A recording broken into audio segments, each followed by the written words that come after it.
O mga anak, sasama ba kayo sa akin? Bakit po, inay? Saan po kayo pupunta? Oo nga po, malapit ng gumabi oh. Baka kumapano pa kayo sa daan eh. Ay nako, pabayaan niyo ako. Tumutulong lang naman ako sa ating kapwa. Sa kabilang baryo, manganganak kasi ang anak ng isa kong kaibigan. Ang sabi nila, kung hindi mamayang gabi, tsak na bukas ng umaga raw manganganak yon. Kayo talaga inay, kailan po kayo titigil? Halos kada linggo may tinutulungan kayo ah. Magpahinga naman na kayo. Hayaan mo sila maghanap ng ibang kumadrona. Ika, huwag kang ganyan. Sa akin lumalapit ang tao dahil alam nilang makakatulong ako at hindi ko sila bibiguin. Kung ayaw niyong sumama ako na lang ang mag-isang pupunta doon. Sasamahan ko na po kayo, nay. Baka kumapano pa kayo sa daan eh. Basta ako, magpapaiwan na lang ako dito sa bahay. Maaga pa ako bukas eh. Magsisimba kami magkakaibigan. Dikto, samahan mo na lang dito ang kakambal mo. Wag na po. Wag na po ninyo akong alalahanin, Nay. Kaya ko naman po ang sarili ko eh. Sige na, pabayaan niyo nang sumama sa inyo si Dikto. Makakatulong siya sa inyo. Tama si Ika, nay. Sasama na lang ako sa inyo nang may alalay kayo. O siya, sige. Kumuha ka ng sombrero mo at aalis na tayo, Dikto. Bilog naman ang buwan ngayon kaya kahit na hindi na tayo magdala ng gasera. Opo, nay. Sandali lang at kukuha ako. Ikaw naman, Ika, mag-iingat ka rito ha. Ang mga bintana at pintuan, isara mo ng mabuti. Baka pasukin ka rito. Si nanay naman, kung ano-ano iniisip. Opo, gagawin ko po ang bilin ninyo. Napangiti na lang si Aling Chita sa kanyang anak na babae. Makaraan ng ilang sandali, lumapit na sa kanya si Dikto. Kaya nagkayayaan na silang umalis para makapunta sa kabilang baryo. Nasa kalagitnaan na sila ng kanilang paglalakad na makaramdam ng kakaibang kaba si Aling Chita. Dikto, ihanda mo sarili mo. Hindi maganda ang pakiramdam ko. Parang may nakaabang sa atin. Ano pong ibig niyo sabihin, nay? Hindi ko pwedeng sabihin sa'yo. Araw ng Biyernes ngayon. Aswang po ba yung tinutukoy niyo? Hinaan mo lang ang boses mo. Malakas ang pandinig nila ngayong araw. Baka marinig nila tayo at baka sumunod sila sa atin. Sige po, nay. Hindi ko na po babanggitin ng katagang yan. Mas mabuti pa nga. Tayo na. Bilisan na natin ang ating paglalakad para makarating agad tayo sa kabilang baryo. Pagdating nila sa kabilang nayon, nagkataon na pumutok na ang panubigan ng buntis na sadya nila roon. Dahil doon, agad na umalalay si Aling Chita. Nasa kalagitnaan ng kanyang pagpapaere sa buntis ang komadrona nang bigla silang makarinig ng maraming paghuni ng tiktik. Nataranta naman ng mga magulang at asawa ng buntis dahil sa nangyari. Mas maigi siguro kung gumawa kayo ng siga sa labas. Kung may kamangyan at asin kayo, magsunog na rin kayo. Hindi tatagal ang mga aswang sa amin yan. Bilisan nyo, bago pa sila maging mas agresibo. Tutulong na rin po ko, Nay. Sige, Dikto. Mag-iingat na kayo, ha? Opo. Tayo na po. Kailangan hindi makalapit ang mga aswang na yan dito. Naunang naglakad ang ama ng asawa ng buntis, kaya sumama na sa kanila si Dikto. Nung nakalabas na sila, sakto ring nailuwal ng buntis ang sanggol. Natuwa naman ang kumadrona dahil hindi siya nahirapan sa kanyang trabaho. Makaraan ng ilang sandali, naamoy na nila ang samyo ng kamangyan. Kaya naisip ni Aling Chita na nakapagsigana sina Dikto sa labas. Nagkwentuhan na lang si Aling Chita at ang kaibigan niyang ina ng buntis hanggang sa makabalik na sina Dikto sa loob ng bahay. Ano? Naitaboy na ninyo ang mga aswang? Hindi ko po alam, Nay, pero bigla rin namang nawala ang ingay sa paligid at ang malansang samoy ng hangin. Nagawa nga ninyo. Mabuti naman at ligtas na nailuwal ang sanggol at hindi siya nakuha ng mga aswang na yon. Kung sino mang mapangahas na ng aswang sa mga tinutulungan ko, balang araw, makakaharap din kami. Ano po, Nay? Nay, tapos na po ang pagpapaanak niyo, di ba? Pwede na rin siguro tayong umuwi, no? Oo, anak.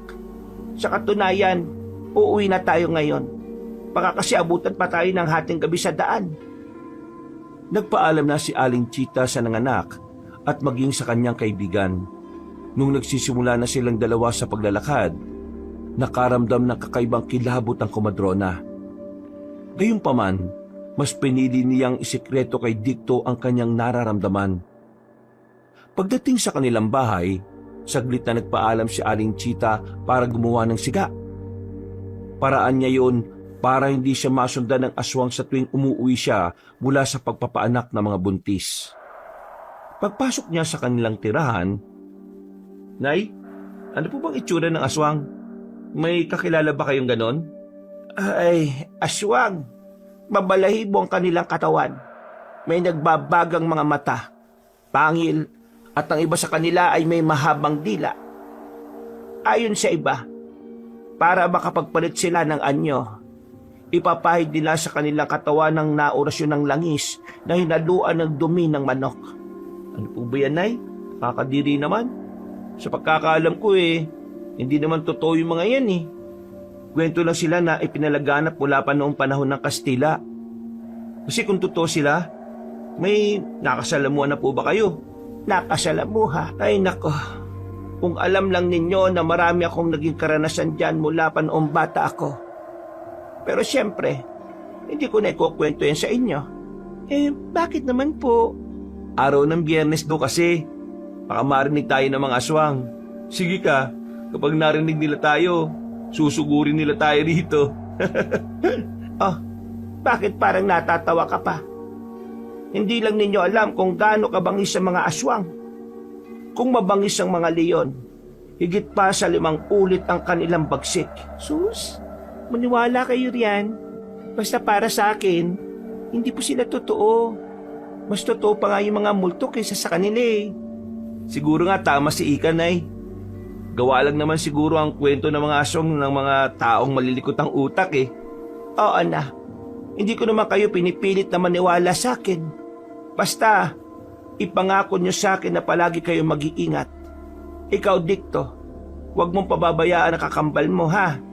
At ikaw naman, Ika, mahalin mo rin si Dicto. Opo, Nay. Tatandaan ko po ang sinabi nyo. Nang mga panahong yun, nagpasya silang magpahinga na muna. Saktong pagkalapat ng likod ni Aling Chita sa banig, dinalo siya kagad ng antok. Habang nagpapatianod sa nararamdaman niya, may mga bagay na bumabalik sa kanyang alaala. Hindi na rin niya napigilan na kanyang sarili na mapaluha dahil doon. Nang lumaon, tuluyan na rin siyang nakatulog. Kinabukasan, Nay, aalis po ako Magsisimba lang kami. Uwi kagad ako pagkatapos. Hindi mo ba isasama itong si Dicto? Mukhang ilang buwan na siyang hindi nakakapagsimba. Ano ka ba, Nay Chita? Kailan ba ako nagsimba? Isa pa po, aalis rin po ako. Karawan kasi ng isa kong kaibigan Baka gabihin po ako ng uwi. Baka mag-inuman kasi kami. Ikaw talaga. Puro barkada na lang ang inaatupag mo. Bakit hindi mo sundin tong si Ika? Napaka-religyosa at may takot sa Diyos. Inom ng alak? May sa demonyong gawain na yan Pabayaan niyo na ako, Nay. Alam mo namang masaya ako kapag kasama ko mga barkada ko. Hindi naman po ako nakakalimot sa pagdarasal Huwag po kayo mag-alala, mag-iingat po ako. O siya, sige na. Pero palagi mong tatandaan, ang mga barkada mo, sasamahan ka lang niya sa kasiyahan. Kapag nalagay ka na sa alanganin, nasisiguro kong iiwan ka rin nila. Hindi na sumagot kay Aling Chita ang kanyang anak na lalaki. Na mga panahon na yon, parehong gumayak ang kambal. Naiwan siyang mag-isa sa sala. Napatingin pa siya sa malayo at hindi niya napigilan na kanyang sarili na makapag-isip ng malalim. Makaraan ng halos 10 minuto, nagpaalam na ang 2 anak niya. Minabuti na lang niyang abalahin ang kanyang sarili sa mga gawaing bahay hanggang sa tuluyan ng dumilim. Kadalasang gano'n ang sitwasyon nilang tatlo. Hindi naman hinihigpitan ng komadrona ang kambal dahil alam niya ang epekto ng pagiging mahigpit ng mga magulang sa anak. Isang hapon, "Nay, may tao po sa labas. Pinapatawag daw po kayo sa kabilang baryo." Ano? Bakit naman? Ano ba nangyari? Ay teka, baka may manganganak doon at kailangan ng tulong ko. Eto na naman tayo. Makailang beses ko na pong sinasabi sa inyo na tigilan na niyo yan eh. Baka sa susunod mapahamak na po kayo dahil dyan sa ginagawa ninyo. Ay pabayaan mo na ako, Ika. Masaya naman ako sa ginagawa ko. Nakakatulong ako. At nasisigurado ko pang ligtas ang sanggol na nailuluwal ng mga buntis dito sa atin. Tama naman si Inay Ike. Pabayaan na natin siya. Di nga niya tayo sinisita sa mga gawain natin eh. Ay sandali, titingnan ko kung sino yan at nang malaman ko rin kung tama ang aking kutob. Nagmadaling bumaba si Aling Chita sa kanilang bahay. Nang nasa labas na siya, nalaman niyang tama ang kanyang hinala. Niyaya niya si Dicto na sumama muna sa kanya sa kabilang baryo. Dahil medyo may kalayuan ng nasabing baryo, medyo natagalan sila sa kanilang paglalakad. Nag-aagaw na ang liwanag at dilim sa paligid nang makarating sila sa bahay ng mga anak. Nagkataon din na sumasakit na ang tiyan ng buntis. Kaya inalalayan niya ito at ipinaluwanag ang mga kailangan niyang gawin para maging ligtas ang bata. Dicto, ihanda mo na mga gagamitin. Iwan mo na rin kami dito sa loob ng silid at bawal ka rito. Sige po. Sandali po't ihanda ko lang yung plangganang may maligamgam na tubig at iba pang mga kakailanganin. Maraming salamat anak. Sige na, doon ka na muna sa labas at tatawagin na lang kita kung may kailangan ako. Nandyan din naman ng mga kasama ng buntis sa labas. Makipagkwentuhan ka na muna sa kanila, ha? Sige po, Nay. Paano po? Lalabas na po ako. Saktong pagkalabas ni Dicto, nagsimula na ring umire ang babae. Inalalayan naman siya ni Aling Chita. Pero nagtataka siya kung bakit hirap ang buntis na mailuwal ang sanggol nito. Halos mawalan na rin ng malay ang babae. Kaya kinabahan na si Aling Chita. Noon din, nagpasya siyang buksan na muna ang bintana. Nang muli siyang bumalik sa buntis, halos mapaigtad siya sa gulat nang may kumalabog ng malakas sa bubungan ng bahay. May narinig din siyang mga yabag na umiikot doon. Kaya kinutuban na siya ng hindi maganda. Anak, pwede bang alamin niyo muna kung anong meron sa labas? Nahihirapan ang buntis na mailuwal ang sanggol eh. Baka dahil yan sa kung anumang nilalang na nakapaligid sa bahay. Sige po, Nay. Titingnan po muna namin kung anong meron. Ay isa pa pala. Tingnan na rin ninyo ang bubungan. Baka may nakasampang kung anong nilalang dyan. Sige po, Nay. Gagawin po namin. Narinig ng mga yabag ng paa si Aling Chita. Kaya napagtanto niyang lumabas na si Dicto at ang iba pang kasama ng buntis sa bahay. Makaraan ng ilang sandali, may narinig siyang pag-uusap sa labas. Minabuti na lang ng kumadrona na isang tabi yun at ituon na lang sa buntis ang kanyang atensyon. Dahil nahihirapan pa rin ang buntis sa panganganak, nagpasya si Aling Chita na ilabas ang isa sa kanyang mga lihim na gamit. Ang butya ng langka. Ipinasubo niya yon sa babae at makaraan lang ang ilang sandali, napansin niyang unti-unti nang lumalabas ang ulo ng bata. Kalaunan, naipanganak ng ligtas ng buntis ang kanyang sanggol. Napaiyak pa yon at labis na nagpasalamat kay Aling Chita dahil sa naging tulong nito. Ibinalik na rin ng babae ang mutya ng langka sa komadrona. Ano, Dicto? May nakita ba kayong aswang sa paligid? Wala naman po eh, pero may mga ingay kaming narinig. Ibig sabihin, nandito pa sila. Hindi sila umaalis. Ang sanggol. Baka kung ano mangyari sa sanggol. Inay, ano kayang gumagawa nun? Bakit parang Nalintikan na. Aswang yan. Sige, tingnan niyo ulit sa labas. Nanganganib ang bagong luwal na sanggol. Sige po, itatabi namin ang aswang na nakapwesto dyan sa ibabaw ng bubong. Mag-iingat kayo, Dicto. Huwag kang hihiwalay sa mga kasama mo. Opo, Nay. Nagmadaling umalis sina Dicto at ang mga kasama ng babae sa bahay. Noon din, nilapitan ni Aling Chita ang bagong panganak at ang sanggol nito. Saktong pagkalapit niya, nagulat siya at napasigaw ng biglang natuklap ang bubong ng bahay na gawa sa yero. Napatingala siya roon at mas kinabahan siya nang makita ang mukha ng nilalang na nakangisi habang naglalaway. Dahil hinapa ang babae, Napayak na nang siya at nang makaawa kay Aling Chita na protektahan ng sanggol. Pumasok na rin sa kwartong ina ng bagong panganak at inalalayan niya ang komadrona. Pagkakuha ni Aling Chita sa sanggol, ibinigay niya ito sa ina ng babae. Saktong pagkuha ng ginang sa kanyang apo, biglang may humampas sa kanilang malakas na puwersa. Nabuwal ang komadrona at ang ale. Napanganga na lang si Aling Chita nang makita niyang lumutang sa ereyang sanggol habang sinisikap ng aswang na abutin ito. Agad namang napabangon ng komadrona at kinuha ang sanggol na walang humpay sa pag-iyak. Nang makabangon na ang nanay ng babae, ipinakarga niya rito ang sanggol. Dahil napansin niyang nawala ng malay ang bagong panganak. Inay, may mga aswang na nakapaligid sa bahay na to. Delikado ang sanggol. Tama kayo. May nilalang din na nasa bubong. Walang iyaya na. Protektahan natin ang sanggol, anak.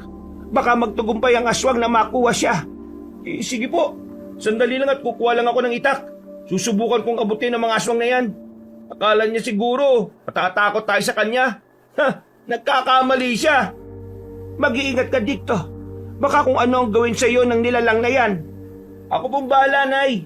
Hindi ko papayagan ng aswang na yan na maisan ako. Nang makakuha na ng itak si Dicto, umakyat siya sa bangko roon. Pagkakita niyang nakasilip sa kanila ang aswang, walang pagdadalawang isip niya itong tinaga. Napaangil ang nilalang at sinubukan pa niyang dakmain si Dicto. Agad namang umilag ang anak ni Aling Chita at muli niyang tinaga ang aswang. Dahil nakatapat ang mukha ng nilalang sa malaking siwang sa bubong, tinamaan siya ng itak. Napaungol ang aswang dahil sa malaking sugat na kanyang natamo. Noon din, nagmadali itong lumundag paalis. Ay, salamat naman at wala nang aswang na nasa ibabaw. Ligtas na ang sanggol. Siguradong matatakot na yon. Sana nga, Nay. Pero teka, babalik ako sa labas at aalamin ko kung anong sitwasyon doon. Nung wala ng anak na lalaki ni Aling Chita, ibinaling niya ang kanyang pansin sa ina ng babae na siyang may karga ng bata. Napasigaw na lang siya ng malakas nang makita niyang anyo ng aling kasama nila roon. Buwaghag ang buhok, nagbabaga mga mata at naglalaway. Aagawin pa sana ni Aling Chita ang sanggol mula sa kanya, pero bigla siyang lumundag at tinangay niya ang sanggol. Napasigaw ng malakas ang komadrona at nagulantang siya nang pumasok sa loob ng silid ang ina ng babaeng kapapanganak lamang. Kasunod niya si Dicto na humahangos din papasok sa silid. Agad naman sinabi ni Aling Chita ang nangyari, kaya naggalit ang sobrang ina ng kapapanganak pa lang na babae.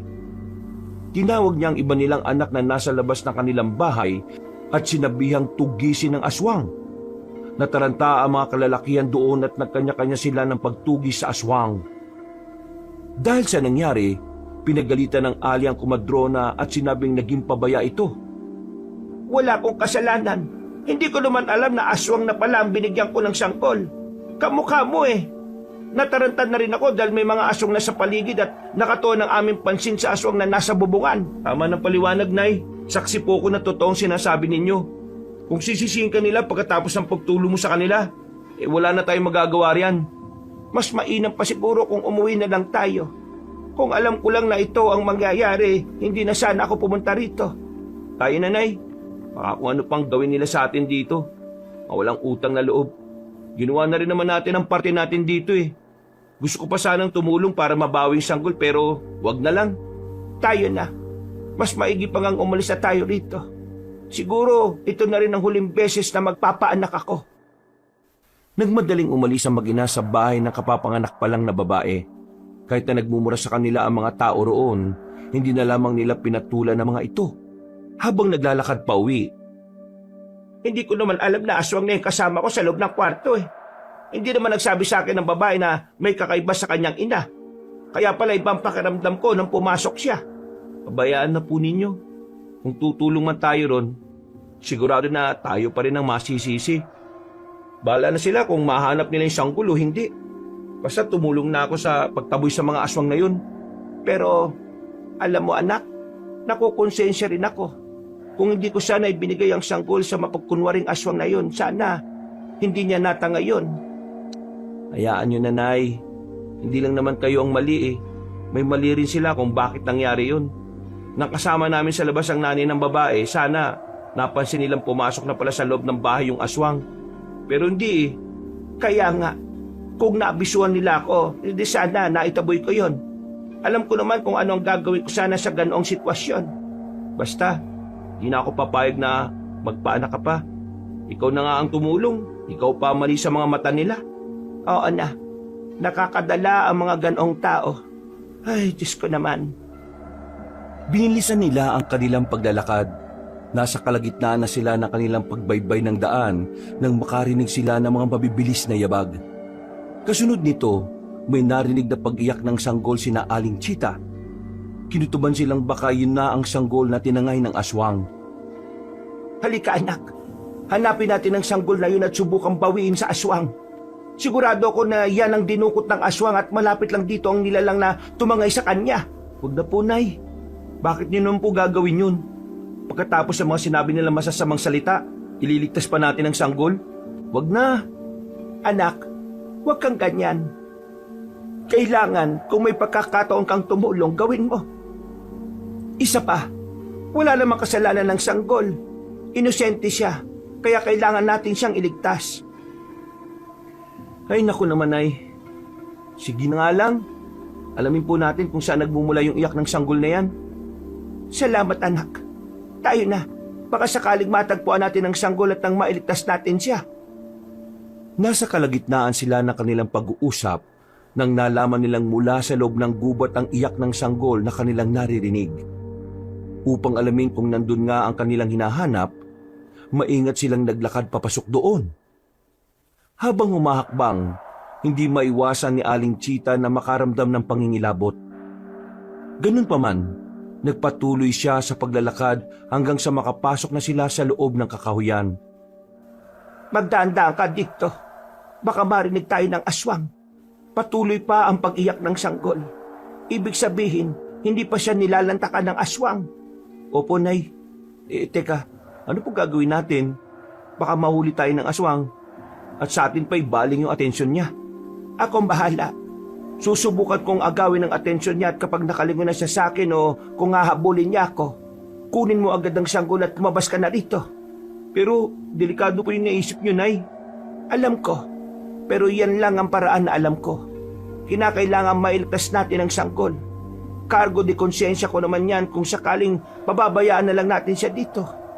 Kagaya ng kanilang plano, naghintay ng tamang pagkakataon si Aling Chita. Napatingin na lang siya kay Dicto nang marahang naglalakad patungo sa bandang likuran ng aswang. Nung nakapwesto na ang anak niyang lalaki, minabuti ng kumadrona na kunin ang kanyang mutya ng langka. Dahil matalas ang pang-amoy ng aswang, alam niyang maaamoy nito ang nasabing bagay. Nagsimula siyang maglakad. Walang ano-ano, nakita niyang inambahan ng aswang na kagati ng ulo ng sanggol. Dahil dito, napasigaw siya para kunin ang atensyon ng nilalang. Itinaas niya ang kamay niya na may hawak ng mutya ng langka at naging rason yun para bitiwan ng nilalang ang sanggol. Umangil ang nilalang at napasinghot sa direksyon ni Aling Chita. Nung makita niyang nagawa ng kargahin ni Dicto ang sanggol, mas nilibang niya pa ang aswang. Mabuti na nga lang at tumigil na sa pag-iyak yun. Mabuti na nga lang ay tumigil na sa pag-iyak ang sanggol. Aswang, alam kong isa ang mutya ng langka sa gusto niyong makuha. Eto, kunin mo to sa akin. Kapag naagaw mo, magiging iyo na ito. Ano po yung ginagawa niyo, Nay? Baka mapahama kayo. Huwag ka matakot. Ako ang bahala. May plano na ako kung ano ang aking gagawin. Sige na, dali mo na sa labas ng kasukalang nito ang sanggol. Iligtas mo siya dito. Paano kayo, Nay? Huwag ka nang magtanong pa. Sundin mo na lang ang sinasabi ko dito. Wala nang nagawa ang anak na lalaki ni Aling Chita. Habang kargang sanggol, tumakbo siya patungo sa labas ng gubat. Nang mapansin ng kumadrona na gusto ng aswang na habulin si Dicto, agad siyang dumampot ng maliit na bato. Sumigaw siya at nang muli niyang makuha ang atensyon ng aswang, buong lakas niyang itinapon ang nadampot niyang bato. Napaangil naman ang aswang at tumakbo para hanapin ang inaakala niyang mutya ng langka. Dahil sa nangyari, nagkaroon ng pagkakataon si Aling Chita para tumakas doon. Habang papalabas sa gubat, narinig niya ang malakas na pagsigaw ni Dikto. Kinutuban siya ng hindi maganda, kaya tinungo niya ang direksyon ng kanyang anak. Nang makakapit siya kay Dikto, Anak, ano ang nangyari sa iyo? Bakit duguan ka? Nasaan na ang sanggol? tinangay ng isang aswang ang sanggol.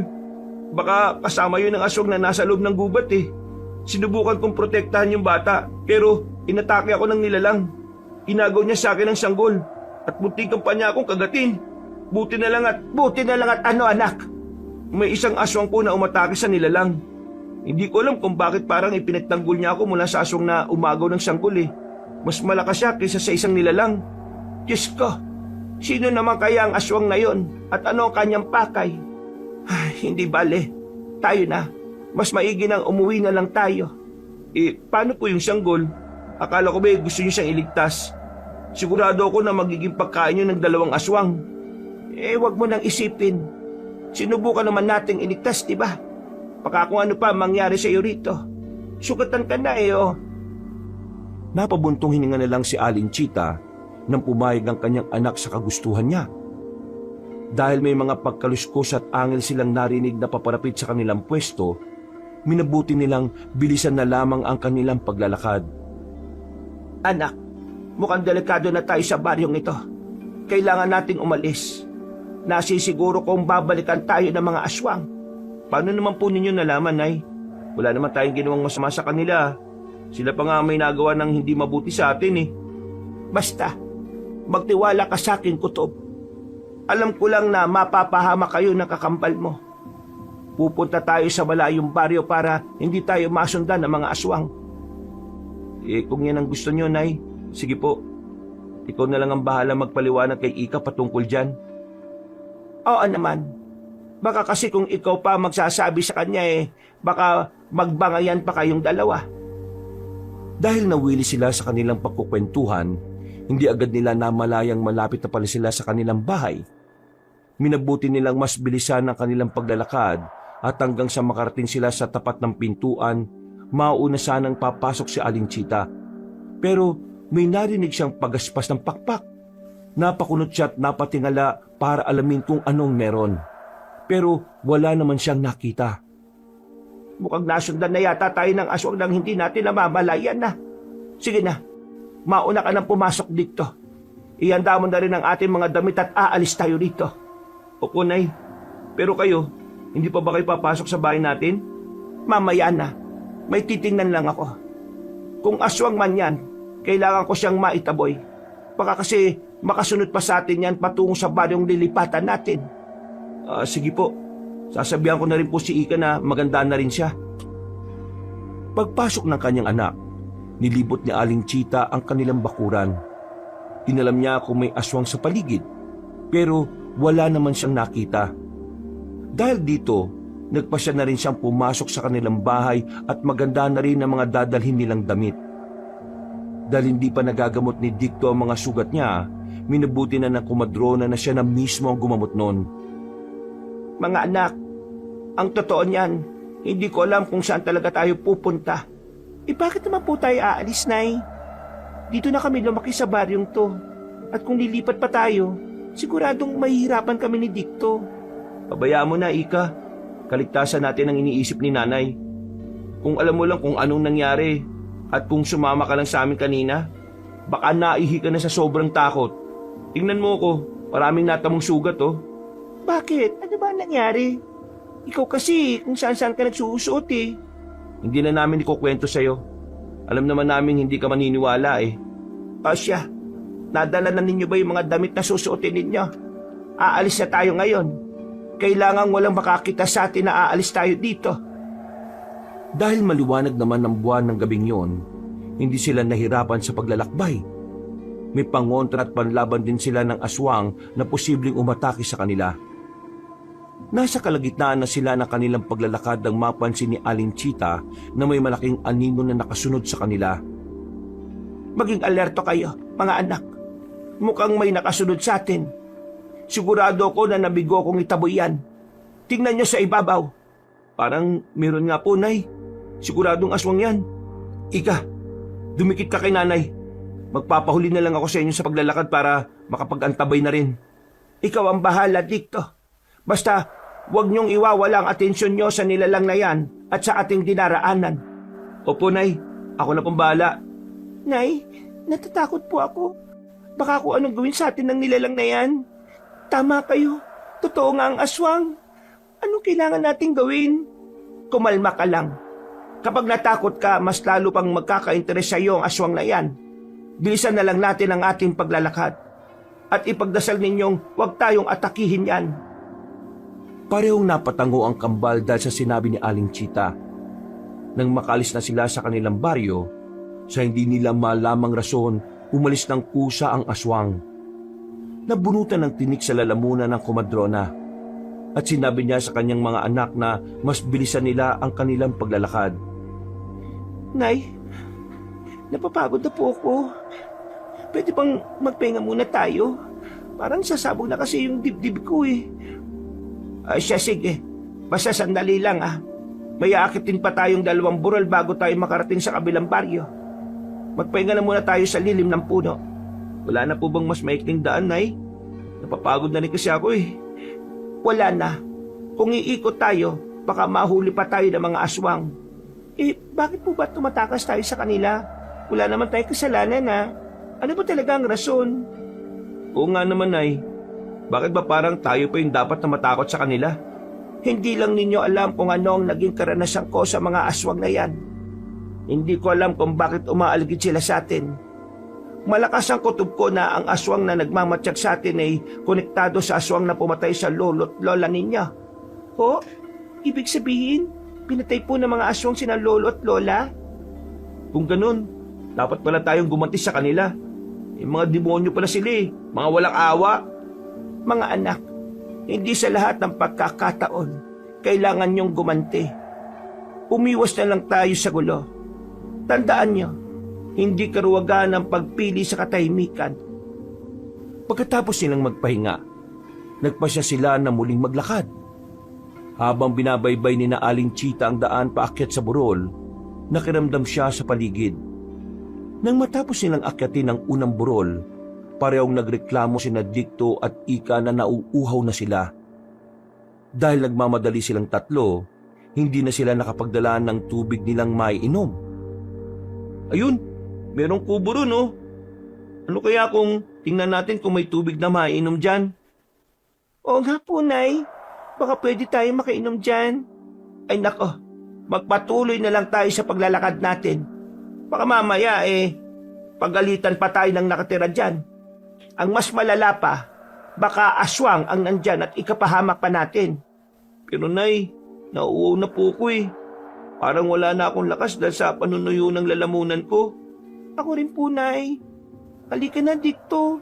Tingnan natin kung may tubig dyan. Iinom lang tayo saka aalis din kagad. Wag na. Doon na lang tayo maghanap sa kabilang baryo. Sigurado ako na meron din namang...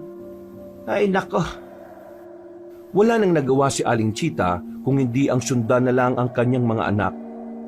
Dahil nakaramdam siya ng kaba, inihanda na lang niya ang kanyang sarili sa kung anumang posibleng mangyari. Nakita niya pumasok sa bandang kusina ang mga anak niya, kaya sumunod na rin siya ron. Papasok na rin sana siya pero bigla siyang natigilan nang may marinig siyang ingay sa loob ng kubo. Sino yan? Kung ano mang nilalang kayo, umalis na kayo rito sa bahay ko. At baka pagsisiyan niyo. Hindi niyo alam kung sinong sinusubukan ninyo. Wag po. Pasensya na po kung pumasok kami rito nang walang paalam. Wag po niyo kaming sasaktan. Mangingi lang po sana kami ng tubig. Nauuhaw po kasi kami. Hindi kayo mga aswang. Ikaw babae, bakit parang ibang aura mo? Hindi kami mga aswang. Pasensya na ho kayo. Nauuhaw lang kasi ang kambal kong anak. Pipigilan ko sana pero hindi sila nagpaawat. Bakit kayo narito? Anong oras na? Naglalakbay pa rin kayo? Mahabang kwento. Patawad ho kung nagmukhang magnanakaw ng tubig ang aking mga anak. Ay walang problema. Nauuhaw pa ba kayo? Sandali at kukuha pa ako ng tubig. Kaunti lang kasi ang natitirang tubig sa banga eh. Eto. Maraming salamat. Ay, ako nga pala si Chita. At itong kambal kong anak, si Dicto at Ika. Ay ako naman si Mianong. Tandang Mianong ang tawag nila sa akin. Matanda na kasi ako eh. Pagpasensyahan nyo na ako ha. Nasanay kasi akong may mga nilalang na dadako rito para subukan ng aking kakayahan bilang isang albularyo. Isa po kayong albularyo? Nay, baka pwede tayong makahingi ng tulong sa kanya. Huwag na anak, baka maging distorbo lang tayo sa kanya. Ay ano bang tulong ang kailangan ninyo? Huwag niyong sabihin na distorbo lang kayo. Ang pagtulong ko ay walang pinipiling oras. Nang maramdaman ni Aling Chita na bukal naman sa loob na matandang albularyo ang kanyang sinasabi, ikinuwento nito ang naging karanasan nila. Nakaramdam naman ng awa si Tandang Mianong sa kanila at nagpasya itong patuloyin ng 3 sa kaniyang munting kubo. Dahil parehong nakaramdam ng pagod sina Dicto at Ika, pagkalapat pa lang na kanilang likod sa banig, agad silang nakatulog. Samantala, nanatili namang gising si Aling Chita at Tandang Mianong. Wala naman akong kasama rito sa bahay. Kung gusto nyo, dito na lang kayo manatili. Para naman kung wala ako at nagmimisyon, merong tao rito. Sigurado ho bang ayos ang sa inyo? Sa katunayan nga ho, hindi ko talaga alam kung saan ko dadalhin ang kambal kong mga anak. Natatakot din naman akong manatili sa aming nayon. Huwag ka mag-alala. Hanggat dito kayo sa aking bahay, walang makakapanakit sa inyo dito. Maraming salamat ho talaga. Hindi ko alam kung paano ko makakabawi sa inyo. Huwag mo nang isipin yon. Ang importante, ligtas kayo. Makalipas ang humigit kumulang 1 oras na pagkukwentuhan patungkol sa kanilang buhay, nagpasya na si Aling Chita na matulog. Dahil nasa bahay siya ng isang albularyo, nakampante siyang hindi na sila masusundan ng mga aswang. Magmula rin noon, unti-unti nang natutong manggamot si Aling Chita. Dahil siya na ang umaalalay sa matandang albularyo. Dahil naging abala siya, hindi na niya natutukan sina Dicto at Ika. Isang gabi, Dicto, bakit mag-isa ka lang dito? Nasaan ang kakambal mo? Pinabayaan mo na naman bang gumala? Wala naman siyang pwedeng puntahan dito ah. Hindi ko po alam na eh. Naging abala kasi ako sa pagsisibak ng kahoy na panggatong doon sa likod bahay. Ay, Diyos ko naman. Sana tiningnan mo siya. Alam mo naman na parang hindi yung makapirmi sa loob ng bahay eh. Teka, saan ba siya posibleng pumunta? Sa ilog. Baka pumunta siya sa ilog. Yun lang naman ang pwede niyang puntahan dito eh. Saan ba bandang ilog na yon, Tandang Mianong? Doon sa Hilaga. Merong ilog doon na nagmumula pa sa mataas na bahagi ng bayang ito. Halika Dicto. Kailangan mahanap natin ang kakambal mo. Baka kung napano na siya. Ay, Diyos ko. Huwag naman sana siyang maabutan ng aswang at mabiktima. Sige, sasama ako sa inyo. Hindi nyo kabisadong lugar nito, baka kung mapano pa kayong dalawa. Umalis agad silang 3. Dahil madilim ang paligid, nagkanya-kanya sila ng dala ng kanilang sulo at itak. Habang naglalakad, naging panay ang pagtawag ni Aling Chita kay Ika. Umaasa siyang maririnig siya ng kanyang anak. Dahil walang sumasagot, napagpasyahan nilang dumiretso na sa ilog. Nang naroon na sila, humiwalay si Tandang Mianong kina Aling Chita para masuwid agad nila ang nasabing ilog. Dicto, wala ka bang naamoy? Mukhang may kung anong malansa sa bahaging yon. Parang dugo. Malansa po? Wala naman ah. Doon ka humarap banda sa malaking punong yan. Parang dyan ang gagaling ang malansang amoy. Teka, may narinig akong ingay ng paghabhab. Baka may mabangis na hayop dyan. Mas maigi pang umalis na tayo. Mabangis na hayop? Teka, susubukan ko pong tingnan, inay. Huwag niyo po akong iiwan ha. Huwag na, Dicto. Baka kumapano ka pa. Tayo na. Dumiretso tayo sa banda roon. Malakas ang kutob kung malapit lang dito ang kakambal mo. Ako rin o, inay. Malakas ang kabog ng dibdib ko. Hindi ba sabi nga nila, konektado ang magkakambal? Sandali lang po. Titingnan ko muna kung anong nandyan sa likod ng puno. Pagkatapos umalis na tayo. Mag-iingat ka, Dicto. Ihanda mo na lang ang iyong itak at nang may panlabang ka kung sakali. Nang naglalakad na si Dicto, Sumunod na lang si Aling Chita sa kanya. Habang papalapit doon, lumakas ang kabog ng dibdib ng komadrona dahil sa takot. Nang nasa tapat na sila ng puno, walang pagdadalawang isip nilang sinilip kung ano ang naroon. Ika, Diyos ko, ano nangyari sa'yo? Bakit duguan ka't ganyan ang ayos mo? Sinong may gawa niyan sa'yo? Ay, teka, wala ka namang sugat Bakit puro dugo ang kamay at ang mukha mo? Inay, tingnan yung hayop na nasa tabi ni Ika. Wakwakan tiyan at may kagat sa liig. Kagaya niya, naliligo rin ng dugo. Por Diyos, por Santo, Dicto, tulungan mo ako. Parang wala pa sa sarili ang kapatid mo. Sigurado ako na munti ka ng mabiktima ng aswang si Ika. Subukan po nating linisan yung katawan niya. Baka kapag mabasa siya, babalik din siya sa sarili niya. Maganda yung naisip mo. Sige, gawin natin yan. Tayo na. Pinagtulungan nilang buhatin si Ika patungo sa ilog. Bago pa man nila mabasa ang katawan ni Ika, dumating na si Tandang Mianong. Napalingon naman sa albularyo si Aling Chita. At sinabi kung ano ang sitwasyon ni Ika nang matagpuan nila. Nilinisan nila ang katawan niya at sakto rin bumalik siya sa kanyang sarili. Ika, ano man nangyari? Bakit natagpuan ka naming duguan at wala sa sarili? At may dugo ang hayop sa tabi mo. Huwag mong sabihin na naging isa ka ng aswang. Hindi ko po alam kung ano ang nangyari. Basta ang huling natatandaan ko naglalakad lang ako pa uwi. Tapos parang nagpabalik-balik lang ako sa dinaraanan ko. Kung hindi ako nagkakamali, pinaglaruan ka ng mga engkanto. Mabuti na lang at natagpuan ka ng nanay at kapatid mo. Ang ibang naliligaw sa lugar na ito hindi na natatagpuan pa at nababaon na lang sa limot sa paglipas ng panahon. Salamat sa Diyos at nakita ka namin.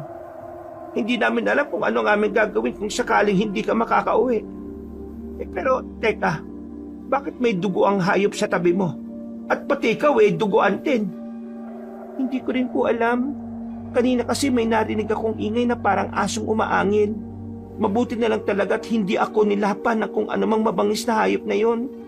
Kaya mas mabuti pa, umuwi na tayo nang makapagpahinga ka, Ika. Titingnan na rin kita sa tawas at nang malaman natin kung anong gumawa niyan sa'yo. Naku po, wag na. Tandang Mianong, baka makaabala pa ako sa inyo Magpapahinga na lang po ako nang makabawi ng lakas. Baka napagod lang ako kaya nakatulog ako sa lilim ng puno. Nagkasundo silang apat na bumalik na lang sa kubo ni Tandang Mianong. Nasa kalagitnaan na sila ng kanilang paglalakad nang biglang matigilan si Aling Chita. Natigilan din si Tandang Mianong at napatitig sa paligid. Walang ano-ano, may narinig silang kaluskos na papalapit sa kanilang pwesto. Chita, magtago muna kayo ng mga anak mo. Mukhang may mga kalaban sa paligid. Anong ibig mong sabihin, Tandang Mianong? May mga aswang ba sa paligid? Oo. At pakiramdam ko, marami sila. Sige na, magtago na muna kayo para maging ligtas kayo. Sandali lang. Kakailanganin mo ang tulong ko, Tandang Mianong. Kung harapin mo ang mga yan, haharapin ko rin sila. Ako din po. Gusto kong tumulong. Minsan na rin akong tumulong sa pagtataboy ng aswang Kaya alam ko makakaya ko sila. Wag na. Mga karaniwang aswang lang naman yan. Sige na, magtago na kayo at nandyan na sila. Sige na nga lang. Pero sumigaw ka lang kung kailangan mo ng tulong ha. Tayo na at doon tayo magtago sa mayabong na halaman. Bilisan natin mga anak. Habang nagtatago, iginala niya ang kanyang paningin sa paligid. At minabuti niyang matyaga ng mga ingay na naririnig niya. Tiningnan niya rin ang bahagi kung saan naroon si Tandang Mianong at namulagat ang mga mata niya nang makita ang apat na nilalang na nakapaligid sa matandang albularyo. Walang ano-ano, umatake sa matanda ang apat at pinagtulungan nila ang matanda. Hindi naman natinag ang albularyo at nilabanan niya ng buong tapang ang mga aswang. Namangha pa si Aling Chita nang makita ang kakaibang liksi ni Tandang Mianong. Iba talaga kapag biyasa ka sa laban, no? Balang araw, magiging kagaya ko ni Tandang Mianong. Lalabanan ko mga masasamang elemento. Tumigil ka nga dyan, Dicto. Ang mas maigi pa, mag-aral ka ng mga gawaing bahay at nang hindi naman nakakaya sa matandang yan. Inay, mukhang may mga paparating. May nararamdaman ako kakaibang init Malakas ang kutob ko na meron pang aswang sa paligid. O siya, sige. Dito lang kayo at lalabas ako. Tutulungan ko si Tandang Mianong. Baka mamaya kung mapano pa siya. Sama ako, Nay. Tutulong din ako para labanan ng mga aswang na yan. Wag na. Samahan mo at bantayan mo ang kapatid mo. Baka mamaya dito pa umatake mga aswang. Saktong pagkalabas ni Aling Chita sa kanilang pinagtataguan, nakita niyang papasugot kay Tandang Mianong iba pang mga aswang. Napalunok na lang siya ng kanyang laway nang makita niya yon. Sa halip na matakot, mas lalo pa niyang nilakasan ang kanyang loob at patakbong lumapit sa matanda. Nang nasa tabi na niya si Tandang Mianong, sumugod sa kanila ang mga aswang. Nung una, nanginig ang mga kamay ng komadrona. Pero nang may mataga siyang isang aswang, nawala ang kabang nararamdaman niya. Hindi ka na sana lumabas sa pinagtataguan mo. Mas dumami pang aswang na nandito at sigurado akong mahihirapan tayo. Umuwi na lang kayo sa kubo at doon siguradong ligtas kayong tatlo. Hindi kita pwedeng pabayaan lang sa pakikipaglaban sa mga nilalang na ito. Baka kung malagay kayo sa alanganin kung mag-isa lang kayong haharapin sila. Kung ganon, sige. Nandito ka na rin naman Basta, huwag kang aalis sa tabi ko, ha? Oo, Tandang Mianong. Poprotektahan ko ang bandang likuran ninyo. Mag-iingat ka, Chita. Mabibilis kong kumilos sa mga aswang na ito. Huwag kayo mag-alala, Tandang Mianong. Alam ko mga galaw na mga aswang na yan. May mga nakaharap na rin ako dati nung baguhang kumadrona pa lang ako. Siya, sige. Pero kapag tumaga ka, kailangan sa mga bahaging hindi nila malalawayan, ha? Para hindi gagaling ang sugat nila. Kung mamalasin sila, mamamatay na lang ang mga aswang na yan pagkatapos ng ilang araw. Nang nasa kalagitnaan na sila na kanilang pakikipaglaban sa aswang, nang makita ni Aling Chita si Dicto na lumabas na sa kanyang pinagtataguan. Sinanyasan niya itong bumalik pero hindi nakinig ang anak niyang lalaki. Tumakbo ito patungo sa kanila ni Tandang Mianong. Dahil sa ingay na nagawa niya, ibinaling ng ibang aswang ang kanilang pansin kay Dicto. Kinutuban naman ng hindi maganda si Aling Chita roon, kaya mas pinag-igihan niya ang pakikipaglaban sa mga aswang na kaharap nila ni Tandang Mianong. Nang iilang aswang na lang ang kaharap nila, muli niyang ibinaling ang kanyang pansin kay Dicto. Chita, tingnan mo ang anak mo. Kakaiba ang kanyang bilis. Parang isa siyang aswang kung kumilos. Yan nga ang aking napansin, Tandang Mianong. Sige, siguraduhin na rin natin patay ang mga ito bago tayo umalis. Teka, si Ika. Baka kung ano na nangyari sa kanya. Tingnan mo muna ang anak mong babae. Ako na tatapos rito. Siguraduhin mo ligtas siya. Sige, maraming salamat, Tandang Mianong. Pagkarating ni Aling Chita sa kanilang pinagtataguan, nanlumo siya nang malamang wala roon si Ika. Iginala niya ang kanyang paningin sa paligid, pero hindi niya natagpuan ang anak niyang babae. Napatitig siya kay Dicto para sana tanungin ito ng pasigaw. Pero natigilan siya at namangha sa nangyari. Nakita niyang lalo pang nag-iba yung lakas at liksi ng kanyang anak. Nagawa nitong ibalibag ang tatlong aswang ng sabay-sabay at mabilis na sinugod ang iba pa. Makaraan lang ang ilang sandali, naibuwal niya ang kanyang mga kalaban at binali ang kanilang mga buto ng walang kahirap-hirap. Dicta, ang kapatid mo, nawawala na naman. Sinabi ko naman sa iyo, hindi mo na sana siya iniwan. Ano po? Diyan lang sa kanina. Sinabihan ko naman siyang huwag nang lalabas dahil delikado. Halika na. Kailangan mahanap natin siya bago tayo umuwi. Oh, bakit? Ano ba ang problema? Nakaalis na naman ba si Ika? Saan naman kaya siya pupunta? Hindi po namin alam. Sinabihan ko naman siyang huwag lalabas Ang tigas talaga ng ulo ng Ika na yan. Napaka-relihiyosa pero ganyan ang ugali. Ay nako, humanda siya sa akin kapag nakita natin siya. O inay, ang presyon ng dugo niyo Kumalma na muna kayo. Mas maigi pa siguro dito muna tayo at ako nang bahalang maghanap sa kakambal ko. Abay, mas mabuti pa nga, Dicto. Pagod na rin naman ang inay mo sa pakikipaglaban. Buti ka pa, parang manilang sa'yo yung nakaharap mong mga aswang Aroy! Ang sakit ng mga kaso-kasuan ko, Diyos ko! O sige po, magpahinga na po muna kayo dito. Babalik ako na kasama si Ika. Huwag kayong mag-alala. Tiningnan na lang ni Aling Chita ang anak niya habang papalayo ito. Nang wala na si Dicto, ibinaling niya ang kanyang pansin sa matanda ng mga sandaling yon dahil inihingal sa nangyaring labanan. Habang nakikipagkwentuhan sa matandang albularyo, naging alerto sila sa kanilang paligid. Hindi pa rin nawala kay Aling Chita ang posibilidad na baka may mga aswang pang susugod sa kanila. Alam mo, Chita, nakita ko kung paano lumaban si Dicto kanina. Parang hindi siya normal na tao kung gumalaw. Parang isa siyang tabong awan. Maliksi at parang tubig kung gumalaw. Tabong awan? Ano ho yun? Sila mga gabunang uri ng aswang. Maliliksi sila kung gumalaw at mas nag-iibayo ang kanilang lakas kapag nadadampian ng liwanag ng buwan ng kanilang balat.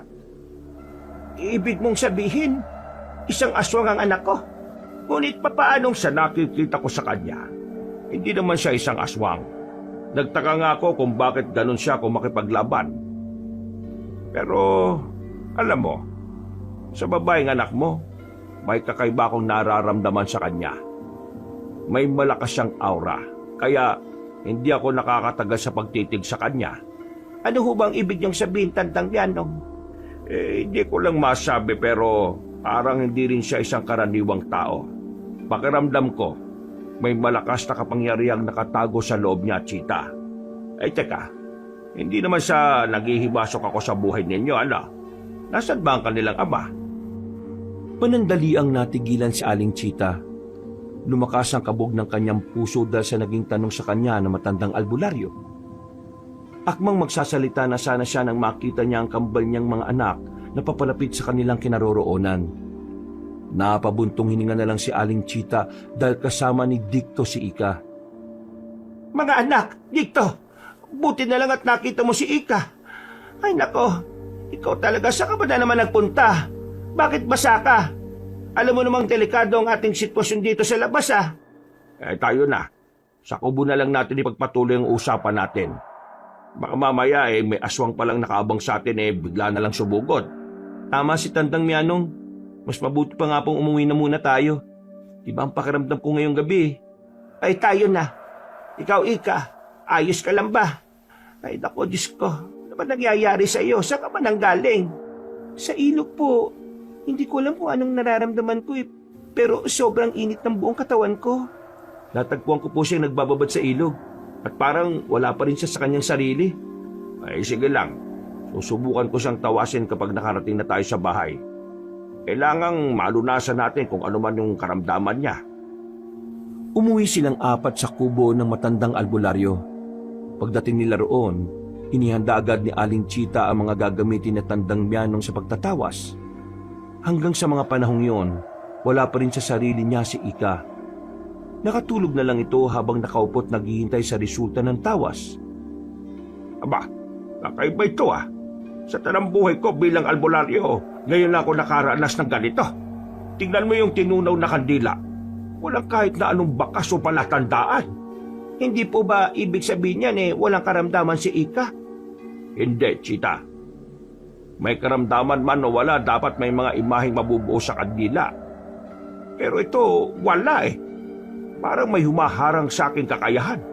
Paano na yan ngayon? Anong gagawin natin? Kailangan malaman natin kung anong nangyayari sa anak ko. Huwag ka mag-alala. Uulitin ko ng kahit ilang beses ang pagtatawas para malaman ang resulta nito. Hindi tayo susuko. Napatango na lang si Aling Chita sa albularyo. Ilang beses nang inulit ni Tandang Mianong ang pagtatawas, pero wala kahit na anumang imahe ang naroon. Sinubukan pa niya ang ibang pagtatawas na alam niya, pero wala talaga siyang makuhang resulta. Bukas na lang po ulit, Tandang Mianong. Mas mabuti siguro kung magpahinga na muna tayo. Tulog na rin naman si Dicto at itong si Ika nakaidlip na rin. Oo, mas mabuti pa nga, Aling Chita. Siguro dala lang ito ng pagod, kaya nangihina na ang aking poder. Yan siguro ang rason kung bakit wala akong makita sa tawas. Siguro nga ho. Sana bukas, kapag sinubukan niyo ulit, may makita na kayo. Sige na, Chita. Mauna ka na matulog at ako nang bahalang magligpit nito. Dahil sa sobrang pagod niya, pagkalapat ng kanyang likuran sa banig, agad siyang nakatulog ng mahimbing. Kinabukasan, pagmulat niya ng kanyang mga mata, ay naabutan niya si Tandang Mianong na nagbabasa ng isang itim na libro. Nagtaka si Aling Chita Kaya nilapitan niya ang matandang albularyo at bago niya ito kausapin, nilingon muna niya ang dalawang anak niya. Napabuntong hininga na lang siya nang makita niyang himbing pa rin sila sa pagtulog. Nakaiga sa banig si Dikto, samantalang si Ika naman ay nasa mahabang bangko. Magandang umaga ho, Tandang Mianong. Ay, abay, gising ka na pala, Chita. Oho. Ano ho bang binabasa ninyo? Mukhang may pinag-aaralan kayo Ay, wala ito, Chita. Sinusubukan ko lang alamin kung ano ang kondisyon ng mga anak mo at kung ano ang koneksyon nila sa Tabong Awan. May nakita po ba kayo o nabasa? Teka, saan ba galing yung libro ninyo? Parang balat ng hayop ang pabalat Sa katunayan, wala akong makita o mabasa patungkol sa kalagayan ng mga anak mo. Pero may isang pahina rito sa librong ibinigay sa akin ng aking kaibigang Engkanto na nagsasalaysay patungkol sa mga Tabong Awan at maging ang propesiya ng kanilang angkan. Ano bang propesiya ang tinutukoy niyo, Tandang Mianong? Yan ang hindi ko pa alam. Mamayang hapon, aalis ako at susubukan kong magtanong sa mga kaibigan ko patungkol doon. Isa pang nabanggit dito sa libro hindi nang hahawa ang Tabong Awan. Sa halip, nagiging Tabong Awan lang ang isang tao kapag may dugo siyang ganon. Pero malabo naman maging Tabong Awan ng kambal kong anak, hindi ba? Ikaw lang ang makakaalam niyan, Chita. Basta, ang masasabi ko lang, kakaiba ang kambal mo. May kung anong nandyan sa loob nila na hindi pa nila natutuklasan na maigi. Kung ano man yan, Tandang Mianong, ipagdarasal ko na sana'y hindi yun makakasama sa kanila. Sana nga, Chita. Sana nga. Ay, siya nga pala. Nakapagluto na ako ng agahan, ha? Kung gutom kayo, kumain na lang kayo mamaya. O paano, aalis muna ako. At hindi ako sigurado kung anong oras ako makakauwi. Bakit to? Sige, mag-iingat po kayo. Ako na muna ang bahala rito. Ay, salamat, Chita. Aalamin ko ang kalagayan ng mga anak mo. Malakas ang kutob ko na sila rin ang rason kung bakit lumalapit sa inyo mga aswang Ang ikinatatakot ko lang, baka ang mismong Tabong Awan ang may pakana ng lahat ng ito. Sana nga'y mali ang kutob ninyo, Tandang Mianong. Hindi ko na alam kung anong gagawin ko para lang maprotektahan ng mga anak ko. Pagkatapos ng kanilang pag-uusap, nagpaalam muna si Aling Chita para magpahangin sa labas ng kubo. Ang matandang albularyo naman ay nagpatuloy sa pagbabasa ng aklat sa pag-asang may makukuha siyang impormasyon. Nang nasa labas na si Aling Chita, nag-isip siya ng malalim. Lumakas ang kabog ng kanyang dibdib habang inaalala ang mga nangyari. Alam niyang papalapit na ang araw na pinakakinatatakutan niya, kaya kinakailangan niyang maghanda. Napalingon na lang siya nang marinig niya ang wika ng albularyo. Nagpaalam na itong aalis at iniwan ito kay Aling Chita ang tabak niya. Iwan ko sa iyong tabak para may proteksyon ka, ha? Huwag mo nga hayaang makalabas ang mga anak mo makalayo.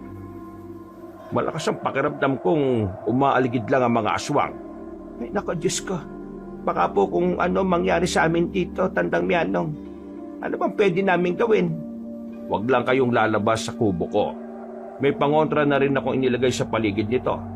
Kaya hindi kayo mapapasok ng aswang. Ipagdasal na lang ninyo na hindi Tabong Araw ang papasok dahil walang silbi ang anumang orasyon at kung anumang pangontra sa kanila. Ay, naku naman. Paano na lang ito? Baka may masamang mangyari sa kambal ko.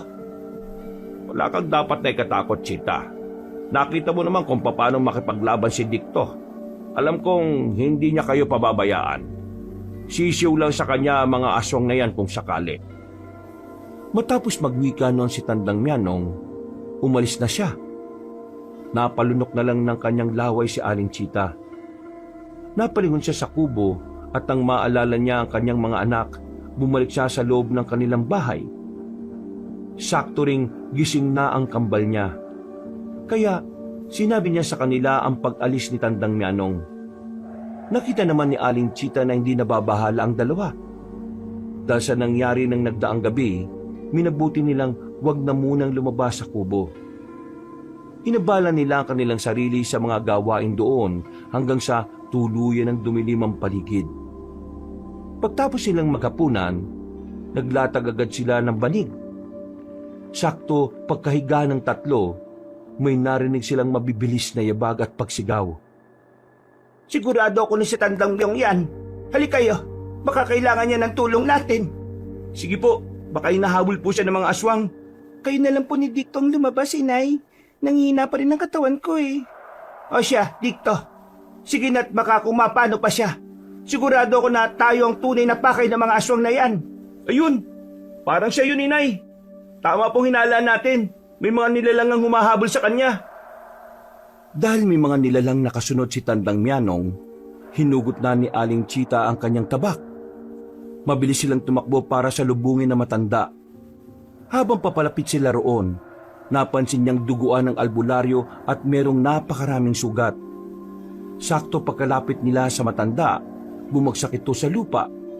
Inilalayan naman ni Aling Chita si Tandang Mianong. At si Dicto naman ay dumiretso na ng lakad para sa lubungin at labanan ng mga aswang. Tandang Mianong, bakit ganyan ang sitwasyon mo? Ano ba nangyari sa iyo? Diyos ko! Nalaman ko na kung ano ang patungkol sa mga tabong awan. Mga katutubong aswang sila. Walang kahit na anong orasyon o kalaman na makakapantay sa kanila. Eh ano ang ating dapat gawin para matalo ang mga aswang na yan? Baka maubos lang tayo at wala tayong magagawang laban sa kanila, Tandang Mianong. Merong propesiya ang kanilang lahi na kapag may isang aswang na tabong awan ang nagkaroon ng anak na kambal, magiging mas malakas ang mga ito sa kanya. Ang isa ay magiging kauri niya na siyang posibleng maging mas makapangyarihan sa kanya. At ang isa naman may balat ng kagaya ng ahas sa likod at magiging malakas at maligsik kagaya nila. Pero ito ang pupuksa sa kanilang lahi. Si Dicto, may balat siya sa likod. Ayun, tingnan mo't napunit na ang kanyang damit. Tandang Mianong, tingnan mong mabuti ang kanyang balat. Kung meron siyang balat sa likod at kung ganyan siya kalakas at kaliksik kung makipaglaban, huwag mong sabihin na tama ang iniisip niyo. Isang demonyong aswang ang tatay nila.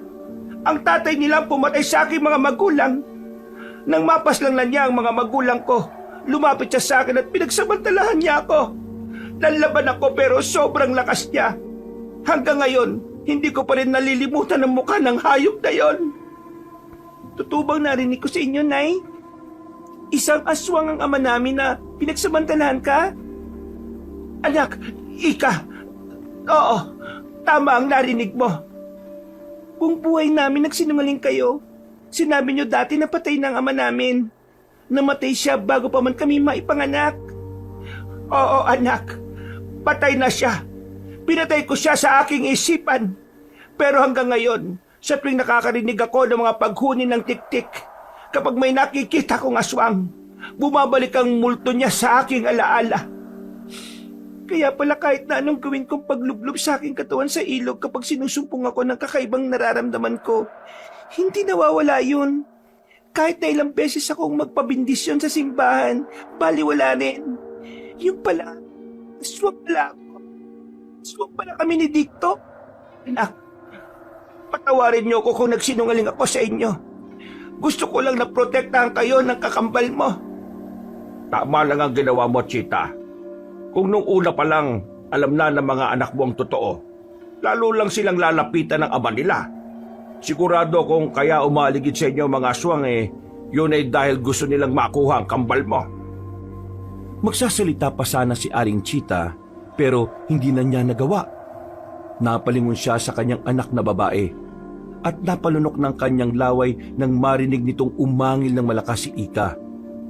Lumakas din ang kabog ng dibdib ni Aling Chita nang makita niyang nagpalit ng anyo ang anak niya. Sa isang pagkisap ng mga mata niya, sumugod si Ika sa kinaroroonan ni Dicto na nooy abala pa rin sa pakikipaglaban sa mga aswang. Kinabahan pa siya nang makita niyang binalak ni Ika na atakin ang kanyang kakambal. Napabuntong hininga na lang ang komadrona na may kambal na anak nang makita niyang tinulungan ni Ika si Dicto para labanan iba pang mga aswang. Ang aking mga anak, baka ho kung anong mangyari sa kanila. Kailangan ko silang tulungan, Tandang Mianong. Wag na. Kaya nila yan. Diyan natin mapapatunayan kung totoo ang ating hinala. Kung isang tabong awang ang kanilang ama, kaya magtiwala ka lang sa kanila. Sige, Tandang Mianong. Ano kaya kung dadali na muna kita sa loob ng kubo mo at nang makapagpahinga ka? Saka na, Chita. Sa ngayon, gusto kong masaksihan kung paano lumaban ang kambal mo. Pero dalawa lang sa ngayon ang ikinatatakot ko. At ano naman ho yun? Baka darating ang araw ay silang dalawa ang magpatayan. Hindi natin hawak ang utak at puso nila. Ano naman ang isa, Tandang Mianong? Ang ikalawa, baka kukunin sila ng kanilang ama at gagamitin sa kasamaan. Kapag nagkataon, siguradong... Parehong napalingin sila Aling Chita at Tandang Mianong na makarinig sila ng mga yabag. Napahawak na lang ng maigpit sa kanyang itak ang komadrona nang makita niya ang 5 aswang na nakahanda para atakihin sila. Nang umangil ang mga nilalang, napatayo na si Aling Chita at inihanda ang kanyang sarili sa pagsugod ng mga nilalang. Sinikap ding tumayo ng albularyo hanggang sa magawa na niya ito. Hindi mo sila kaya kung mag-isa ka lang. Huwag kang mangamba. Tutulong ako hanggat kaya ko. Magpahinga ka na lang muna, Tandang Mianong. Bumawi ka ng lakas mo. Hindi. Kailangan masugpo natin sila. Walang mangyayari kung hindi tayo lalaban. Pagkawi ka ng matandang albularyo, sumugod sa kanila ang 5 aswang. Hindi naman natinag si Aling Chita at nang makita niyang patuloy pa rin lumalaban ng 2 niyang anak, nagkaroon din siya ng lakas ng loob. Nilabanan nila ni Tandang Mianong ang mga aswang at dahil karaniwang tao lang siya, nagawa siyang sugatan ng aswang ng ilang beses. Sa halip na sumuko, mas naging porsigido siyang matalo mga yon. Dahil naito niya ang kanyang pansin sa mga kalaban, hindi na niya nagawang lingunin si Tandang Mianong. Nagulat na lang siya at agad na napalingon sa matanda nang marinig niyang napaungol ito. Nakita niyang may malaking sugat ito sa dibdib at tiyan. Tandang Mianong! Mga hayop kayong aswang kayo! Ako ang harapin niyo at ipapatigim ko sa inyo ang galit ko! Chita, umalis na kayong 3 rito. Hindi ko na kayo kaya pang protektahan. Parang mamamatay na ako. Sige na, itakos mo na ang kambal mo. Hindi! Bakit hindi ko na malayan ang pag-atake sa iyo? Akala ko sila ang dihado. Ang tabong awang, nandito. Sigurado ko na ang 2 anak mo ang kanyang pakay. Siya ang may gawa nito sa akin. Tandang Mianong, gumising ka. Mga hayop kayo, mga aswang kayo. Magbabayad kayo sa ginawa ninyo. Inay, ano nangyari kay Tandang Mianong? Bakit duguan siya? Teka, may mga aswang papapalapit rito. Kailangan maubos ko silang lahat. Sige, dumito po muna kayo. Hindi, tutulong ako sa iyo. Teka, nasaan na naman si Ika? Bakit nawala na naman siya? Hindi ko alam, Nay. Kanina, magkasama kaming lumalaban sa mga aswang eh. Ewan ko kung saan siya nagpunta. Baka may tinugis lang. Napalunok na lang ng kanyang laway si Aling Chita nang makita niya ang mga aswang na papalapit sa kanilang pwesto. Bago siya maglakad, nilingon pa niya ang albularyo. Nakita niyang nahihirapan na siya dahil sa kanyang sugat. Babalikan sana ni Aling Chita ang matanda pero tuluyan na siyang nalagutan ng hininga.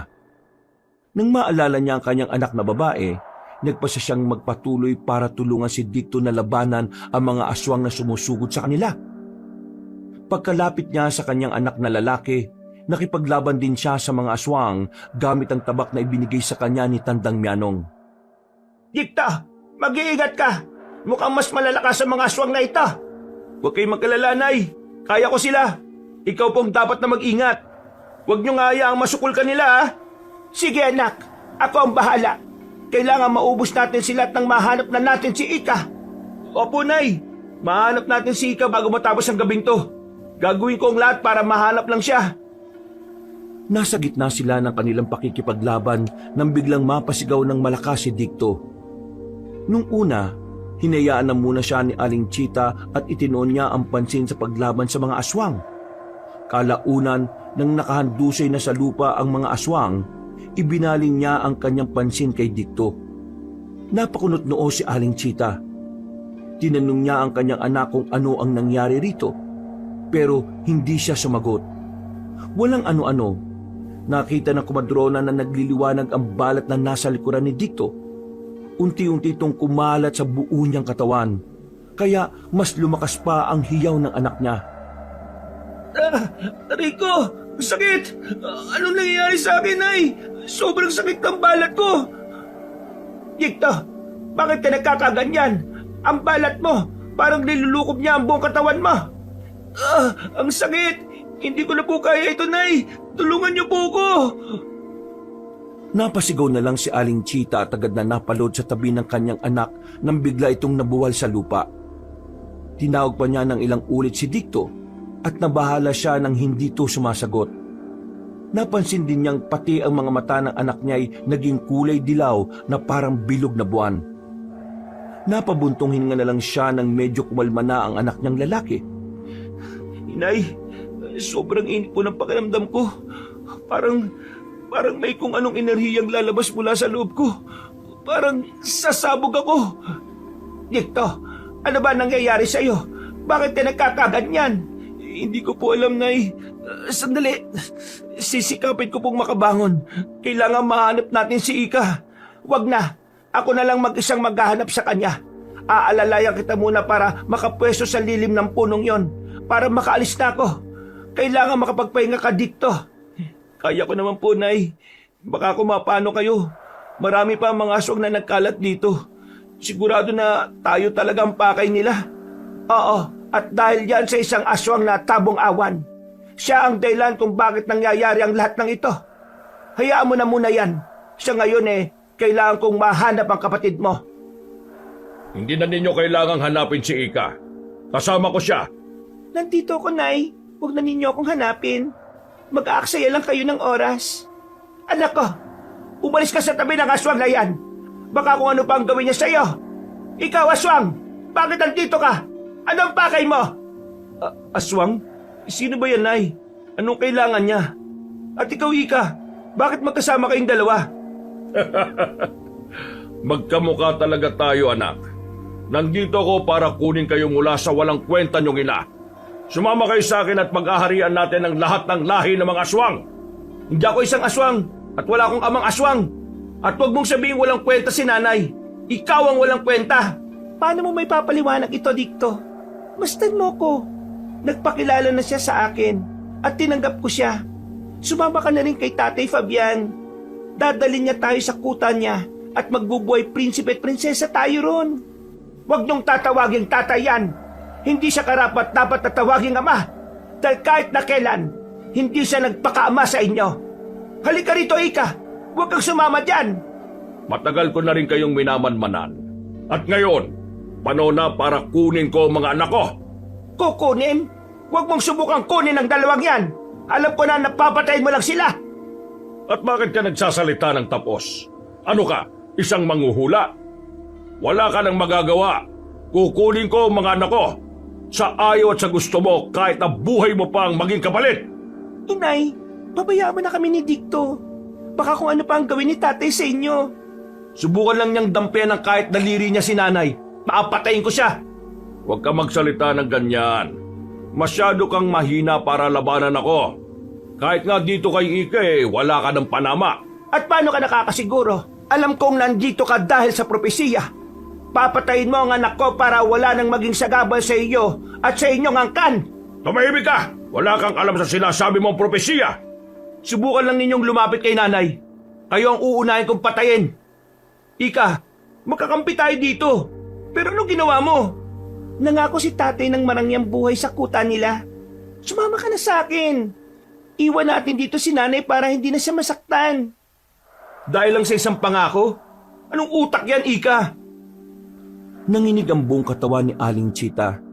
Bumalik sa kanyang alaala ang nangyari noong gabing pinatay ang kanyang mga magulang at kung paano siya pinagsamantalaan ng aswang na tabong awan. Napagulgol siya at nagulat na lang nang biglang umatake si Ika sa kanila. Naglaban ng magkakambal at walang nagawa si Aling Chita kung hindi ang sumigaw para awatin sila. Iponyo ka! Tignan mo ang dalawa kong anak! Nagpapatayan dahil lang sa iyo! Ay, pabayaan mo sila. Ngayon, tayong dalawa na muna ang magharap. Hindi ako papayag na maging sagabal ka sa kagustuhan ko. Walang ibang maghahari sa aking mga kauri kung hindi ako. At ang sino mang hahadlang, papatayin ko! Kung ganon tama si Tantang Mianong, tama ang sinabi niya patungkol sa propesiya. Papatayin mo ang dalawang anak mo para manatili kang pinuno para hindi rin maubos ang angkan ninyo. Wala kang pakialam. Pati ikaw, papatayin ko.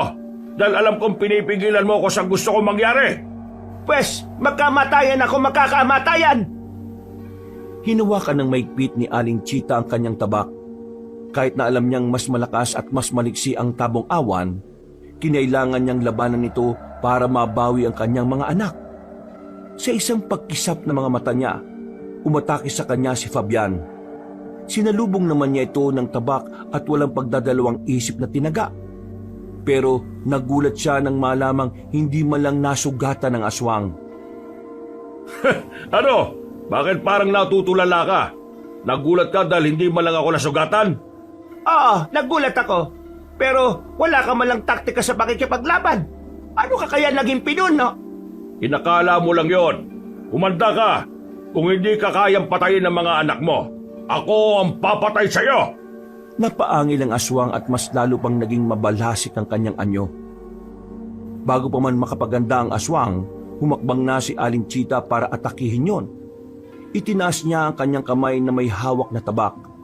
At nang makalapit siya sa aswang, buong lakas niya itong tinaga. Napanganga na lang ang komadrona nang biglang nawala ang tabong awan. Iginala niya ang kanyang paningin. At nang mapalingon siya sa kanyang likuran, napasigaw siya nang sinugod siya ng nilalang. Sinubukan niyang manlaban dito, pero mas naging maliksi ang tabong awan. At bago pa siya makaiwas, nagawa na siya nitong sakalin. Nagpumiglas pa si Aling Chita, pero mas hinigpitan pa ng aswang ang pagkakasakal sa kanya. Walang ano-ano, buong lakas nitong ibinalibag ang komadrona, kaya naabitiwan ni Aling Chita ang kanyang tabak. Hindi tayo dapat na sumama sa tabong awan na yan. At bakit? Hindi mo ba maamin sa sarili mo na may dugo ka ring tabong awan? Hindi ako isang aswang. Ayaw kong matulad sa aswang na yan. Isa pa, hindi ko ipagpapalit si nanay sa kung anumang karangyaan na ipinapangako ni Fabian. Hindi ako ganun kabobo. At ako, sa tingin mo, bobo, sasama ako sa kanya dahil alam kong doon ako nararapat. Oo, hindi nga aswang ang anyo mo, pero ang kakayahan mo, may sa aswang. Tama na, itigil na ninyo ang pagkikipaglaban sa isa't isa. Magkapatid kayo, magkakambal. Walang ibang kalaban dito kung hindi ang mismong ama ninyo. Tama si nanay. Ang totoong kalaban dito ay ang kinakampihan mo. Ika, sinaktan niya si nanay. At dyan palang malalaman mong posible rin niya tayong saktan. Maawa kayo sa sarili ninyo. Maawa kayo sa akin. Huwag na kayo mag-away. Aalis tayo rito. Hindi ako papayag na kunin kayo ng ama ninyo. Hindi na ipagpatuloy ni Aling Chita kanyang sasabihin. Biglang lumapag sa tabi niya si Fabian. Hinuwakan siya nito sa buhok at bagyang iniangat mula sa lupa ang kanyang ulo. Susugod na sana dito si Dicto, pero biglaan siyang sinakal ni Ika mula sa kanyang likuran. Pinilit namang magpumiglas ni Aling Chita mula sa ginagawa sa kanya ng aswang, pero mas lalo nitong iniangat ang kanyang ulo. Hindi pa nakontentong tabong awan, inapakan pa niya sa likuran ng komadrona na naging rason para tuluyan na itong hindi makagalaw. Ngayon, mamili ka, Dicto. Papatay ko ang nanay mo o pati ikaw ay sasama sa akin. Wag! Huwag mong patayin si nanay. Sige, sasama ako. Pero wag mong saktan ang aming ina. Sigurado ka ba sa sinasabi mo? O baka nilalansin mo lang kami ni Itay? Anak, pakiusap. Huwag kayong sasama sa tabong awan na ito. Hindi ko kaya kung mawawala kayo sa akin. Patayin mo na lang ako, Fabian. Basta wag mong kukunin ang mga anak ko.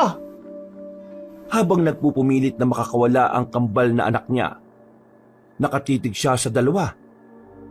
Napaangil ang tabong awan. Nang galiiti rin si Ika ng sinikap ni Dicto na makapiglas. Walang ano-ano, ibinalibag ni Dicto ang kanyang kakambal na naging rason para mabuwal ito sa lupa. Bago pa man makabangon si Ika, binuhat siya ni Dicto at walang pag-aalinlangang ibinalibag. Pagkatilapon ng kakambal niya, itinoon niya ang kanyang pansin kay Aling Chita. Noong mga panahong yon, inatake ni Dicto si Fabian. Kaya nagkaroon ng pagkakataon ng komadrona na makawala at makabangon. Napatulala na lang siya nang makita niya kung paano maglaban na mag-ama. Habang nakikipagpambuno sa isa't isa, sinikap ni Dicto na maibawal si Fabian. Papatayin kita! Wala akong pakialam kahit ama pa kita. Sinaktan mo ang nanay namin. Kaya wala kang karapatan sa amin ni Ika. Tingnan na lang natin kung ano ang magagawa mo. Akala mo ba'y magdadalawang isip akong gawin yan? Bigyan mo lang ako kahit katiting na pagkakataon. Titiyakin kong hindi ka na mabubuhay. Yan ang inaakala mo. Ang isang tabong awan ay walang kamatayan. Hindi kami nasusugatan sa ataking pisikal at espiritual. Huwag ka matakot sa kanya, anak. Kaya mo ang aswang na yan. Tumahimik ka! Laban namin to, kaya huwag ka makialam. Napasigaw na lang si Aling Chita nang magawang ibuwal ni Fabian si Dicto. Nang masiguro ng tabong awang na hindi na makakagalaw ang anak nila sa ganong posisyon, ibinaling niya ang kanyang pansin kay Aling Chita. Umangil ito at muling pinapili si Dicto. Pagkawika ni Dicto na hindi siya sasama, biglang lumapag si Ika sa likuran ni Aling Chita. Naramdaman ng kumadrona ang presensya ng kanyang anak na babae, kaya bagya siyang napalingon. Aalisa na siya sa kanyang kinatatayuan pero bigla siyang sinunggaban ni Ika. Nagmamakaawa siyang pakawalan siya pero naging baliwala yun sa anak niya. Dahil sa nangyari, napaangil ng malakas si Dicto. Humugot siya ng lakas at buong puwersang itinulak si Fabian. Pagkabangon niya, hinawakan pa niya sa dalawang braso ang nilalang at buong lakas na ibinalibag. Matapos niyang gawin yon, mabilis siyang lumapit sa kinatatayuan ni na Aling Chita.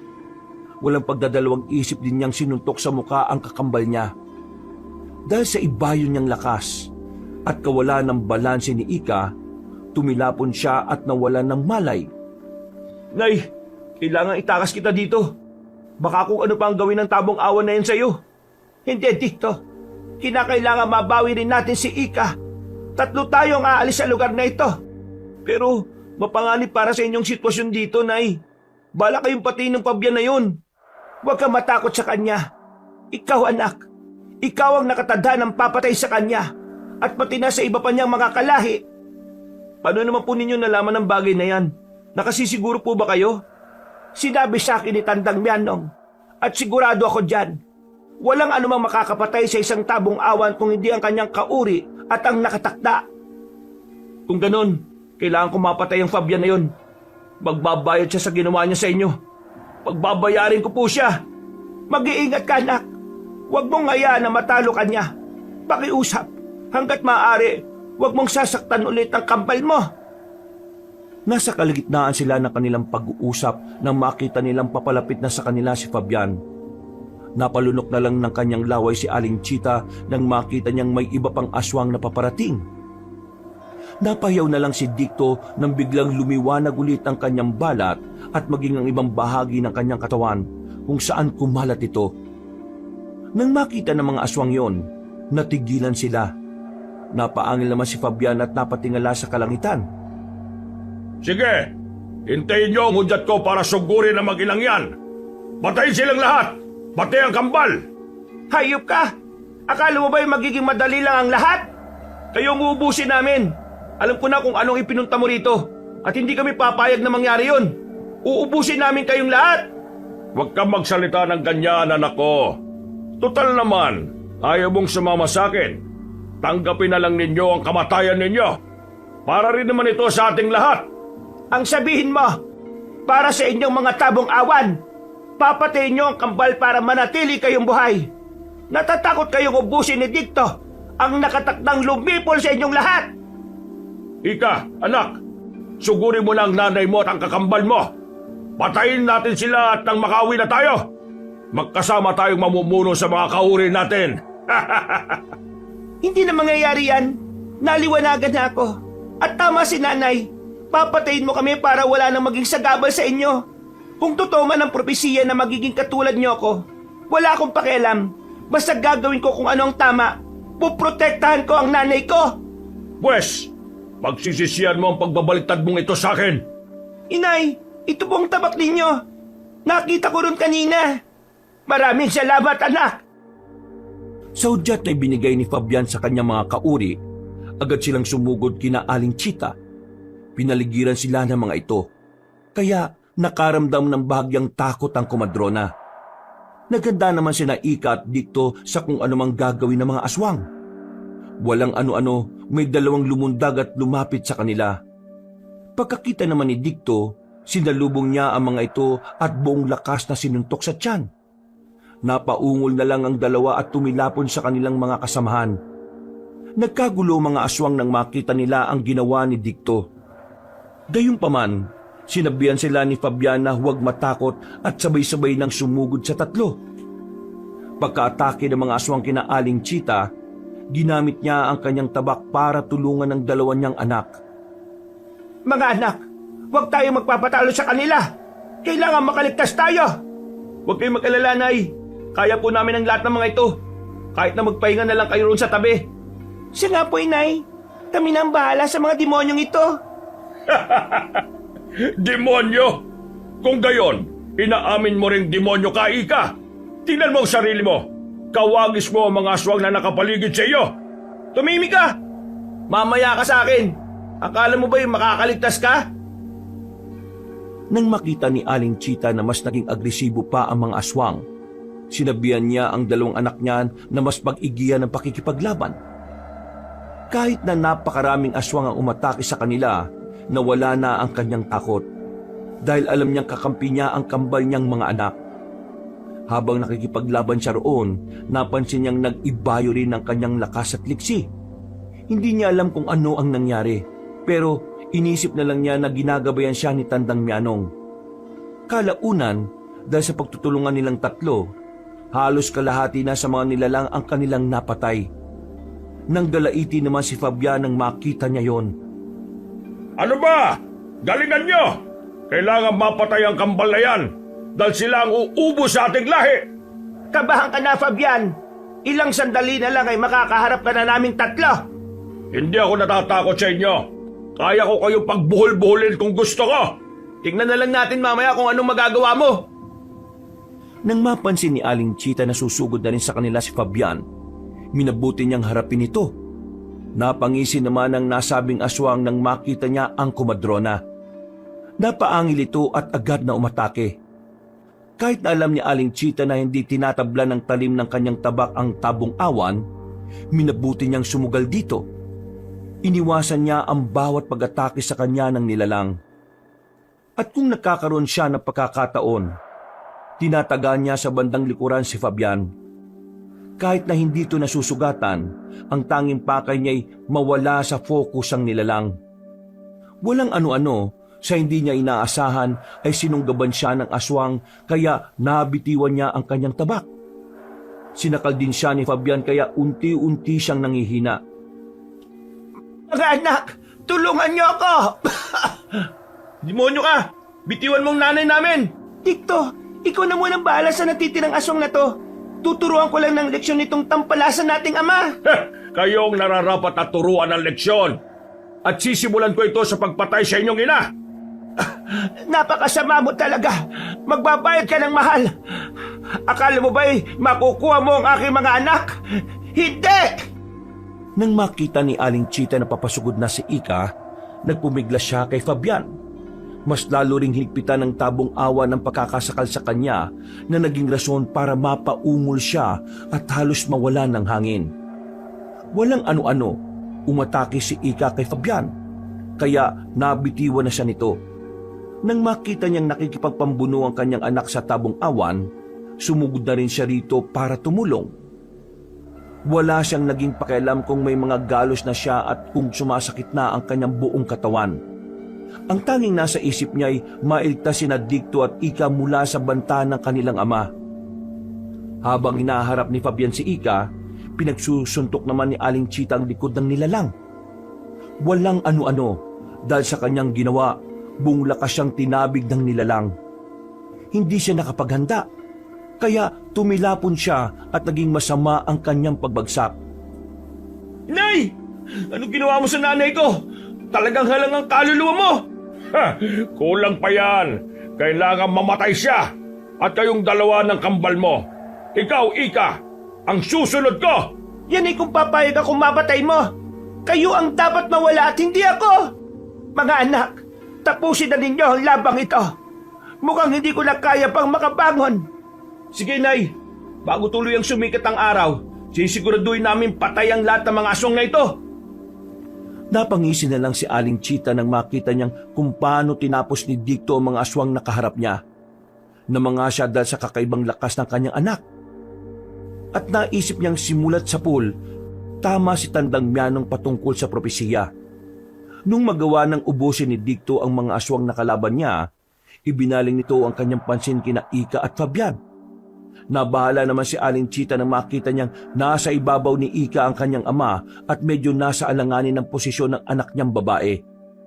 Walang ano-ano, umatake si Dicto at buong lakas na sinipa si Fabian. Gumulong ang tabong awan at tumama ng malakas ang kanyang ulo sa matulis na bato. Ika, itong pagkakataon para itakas si nanay. Wala pang malay ang tabong awan. Pabayaan niyo akong tapusin na mag-isa ang gulo na ito. Hindi. Kailangan tulungan kita. Malakas ang aswang na yan. Baka hindi mo siya kayanin.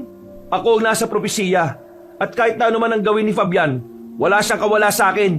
Kahit ilang beses pa siyang magtago, magkakatagpo pa rin kaming dalawa.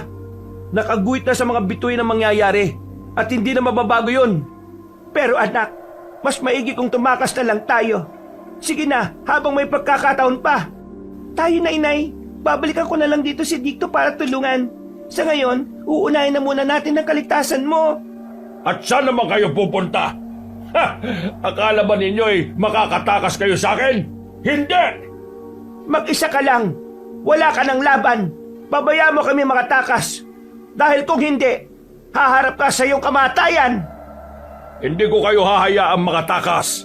Hindi ako papayag na tuluyang malipo lang lahi namin. Mamamatay kayong lahat! Dito mismo! Akmang susugod na si Fabian sa kanila nang biglang humakbang si Dicto para tumayo sa harapan ng kanyang ina't kapatid. Napaangil si Fabian at napakuyom ng kanyang palad. Mas naging mabalasik ang kanyang mga mata habang nakamasid sa tatlo. Bago mo saktan ulit si nanay, ako munang harapin mo. Sige na, Ika. Ilayo mo rito si nanay. Ako nang bahala sa aswang na ito. Sige, mag-iingat ka. At huwag kang mapapatalo sa tabong awan na yan. Akong bahala. Kaya ko ang sarili ko. Basta siguraduhin mong ligtas si nanay, ha? Ayun na, inay. Kailangan makahanap tayo ng ligtas na lugar. Mag-iingat ka, Dicto. Opo, Nay. Sisiguraduhin ko munang patay ang aswang na ito bago ako sumunod sa inyo. Nagmamadaling umalis sina Aling Chita at Ika. Habang paalis, ilang beses pang napalingon ang kumadrona. Napadasal na lang siya sa kanyang isipan nang makita niya ang paglalaban ni Dicto at Fabian. Nang makita niyang kayang makipagsabayan si Dicto sa lakas at liksi ng kanyang ama, nakampante na si Aling Chita. Para masigurong ligtas, nagpasya silang pumunta sa mabatong bahagi upang doon magtago. Inay, dito na po muna kayo't babalikan ko si Dicto. Baka malagay siya sa alanganin eh. Ikaw ang bahala. Pero mag-iingat ka rin, anak. Mabagsik na aswang ang kalaban natin. Kailangan mapatay niyo siya at nang maging tahimik na ang buhay natin. Sige po, huwag kayong mag-alala sa amin, inay. Kakayanin namin ang aswang na yon. Siya, sige. Tulungan mo na si Dicto. Gabayan sana kayo ng Diyos. Napabuntong hininga na lang si Aling Chita nang makitang lumundag na si Ika patungo sa ibaba. Tiningnan niya ng maigi ang bahagi kung saan naglalaban sina Dicto at Fabian. Habang pinapanood niya ang dalawa, kinabahan siya nang makitang nalalagay na sa alanganin si Dicto. Sa isang pagkisap ng mga mata niya, lumapag doon si Ika at agad na sumugod kay Fabian. Pinagtulungan ng magkapatid ang kanilang ama. Pero kahit na ganon, nahirapan pa rin silang kalabanin ito. Habang pinagmamasdan ni Aling Chita ang kanyang mga anak na nakikipaglaban, nakaramdam siya ng pagkataranta. Makalipas lang ang halos 5 minutong pananatili sa batuhan, nagpasya siyang bumalik sa ibaba para alamin ang kalagayan ng kambal niya. Saktong pagkalapit niya roon, namulagat ang kanyang mga mata nang makita niyang tuluyang binalot ng balat ang buong katawan ni Dicto. Nagliwanag din at nagmistulang baluti. Kahit ano pa ang gawin mo, hindi ko papayagang maganap ang propesiya. Papatay ko kayong dalawa! Mahina ka na, itay. Ang dapat sa mga kagaya mo ay pagpahingay na. Kung propesiya man ang magdidikta sa akin para maging pinuno ninyo, alam kong wala ka nang magagawa ron. Pero kung ako ang mamumuno sa lahi natin, titiyakin kong magiging mga mabuting aswang sila. Hindi mangyayari yan. Gagawin ko ang lahat para mapigilan ang lintik na propesiya na yan. Yan ay kung magagawa mo. Pagkasabi ni Dicto, buong lakas niyang sinuntok ang tabong awan. Napalingon naman si Ika roon. At bago pa mabuwal sa lupa si Fabian, kinalmot na niya ito sa dibdib hanggang sa tiyan. Napaangil na lang ang aswang nang malaman niyang nasugatan siya. Habang nakamasid si Aling Chita, naalala niya ang mga sinabi ni Tandang Mianong. Halos maiyak siya dahil sa lungkot ng pagkamatay nito. Makalipas ang mahigit 10 minutong pagkalmot at pagsuntok ni Dicto at Ika sa kanilang ama, hindi na ito nakagalaw. Nanatili siyang nakahandusay sa lupa. Noon din, tumakbo si Aling Chita para lapitan ng kanyang mga anak. Mga anak, ayos lang ba kayo? Mabutit nagawa niyong talunin ng tabong awan na yan. Ayos lang kami, Inay. Ngayon, sigurado ako na magiging payapa na ang buhay natin. Wala nang aswang na manggugulo sa atin. Tayo na. Kailangan makaalis tayo dito. Baka may iba pang kasamaan niyang demonyo na yan at malagay pa tayo sa Ha? Ano ba? Akala ba ninyo'y makakatakas kayo? Papatay ko ang inay ninyo! Buhay ka pa pala. Akala mo ba papayagan ka namin gawin yan? Noon din, buong lakas na inapakan ni Dicto ang kamay ng tabong awan na nakahawak sa paa ni Aling Chita. Napaungo lang nila lang. At nang akmang babangon pa sana ito, inapakan ni Ika ang kanyang likuran. Ngayon, sisiguraduhin namin na tuluyan ka ng mamamatay. Sige mga anak, ipakita niyo ang bagsit niyo dyan. Huwag niyong kawaan ng demonyo niyong ama. Hindi niyo ako mapapatay! Diyan ka nagkakamali. Akmang iibabawan sana ni Ika ang aswang, pero sumenya si Dicto na siya na ang bahala. Napatitig na lang sa kanya si Aling Chita habang inaabangan kung ano ang gagawin ng kanyang anak na lalaki. Walang ano-ano, binuhat ni Dicto ang tabong awan at buong lakas itong ibinalibag. Pagkabagsak ni Fabian sa lupa, nilundagan siya ni Ika upang ibabawan. Napaangil pa ang nilalang at sinubukan itong manlaban sa anak niyang babae. Sa hindi nila inaasahan, nakawala si Fabian. Nagmadali itong tumakas, kaya hinabol siya ni Dicto. Dahil sa angking bilis ng anak na lalaki ni Aling Chita, naabutan niya ang kanyang ama. Noon din, buong lakas nitong sinuntok ang tabong awan na naging rason para mapayuko ito. Patayin mo na yan, Dicto! Huwag mong isipin na ama mo siya! Anak ko, matagal kong hinintay ang pagkakataong makasama kayo. Ngayong nagkaharap na tayo, bigyan niyo ako ng pagkakataon para mahalin kayo. Huwag kang maniwala dyan, Dicto. Minsan na rin niya ako napaniwala sa kasinungalingan niya. Huwag kang magpapadala sa mga paawa niyan. Napailing na lang si Dicto noon. Pinagmasdan niya ang kanyang ama na nooy lumuluha na. Nangamba naman si Aling Chita na baka madala ng peking emosyon ang kanyang anak na lalaki. Walang ano-ano, yumuko si Dicto para ilapit ang kanyang sarili kay Fabian. Napangiti naman ang tabong awan at nagpatuloy sa pagmamakaawa at paghingi ng pagkakataon. Dicto, huwag kang makinig sa kanya.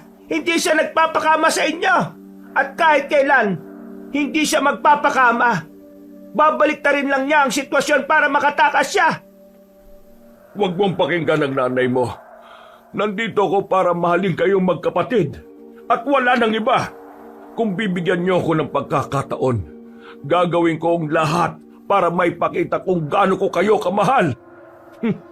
Hindi ako naniniwala sa iyo. Alam ko ang nasa isipan mo at hindi ako papayag na mangyari yon. Umangil si Fabian. Sinubukan pa niyang sunggaban ng anak niya. Pero bago niya magawa ito, buong lakas na siyang sinuntok ni Dicto. Noon din, muling ibinalibag ni Dicto ang ama nila. May kalakasan ang kanyang ginawa, kaya tumilapon yun sa batuhan.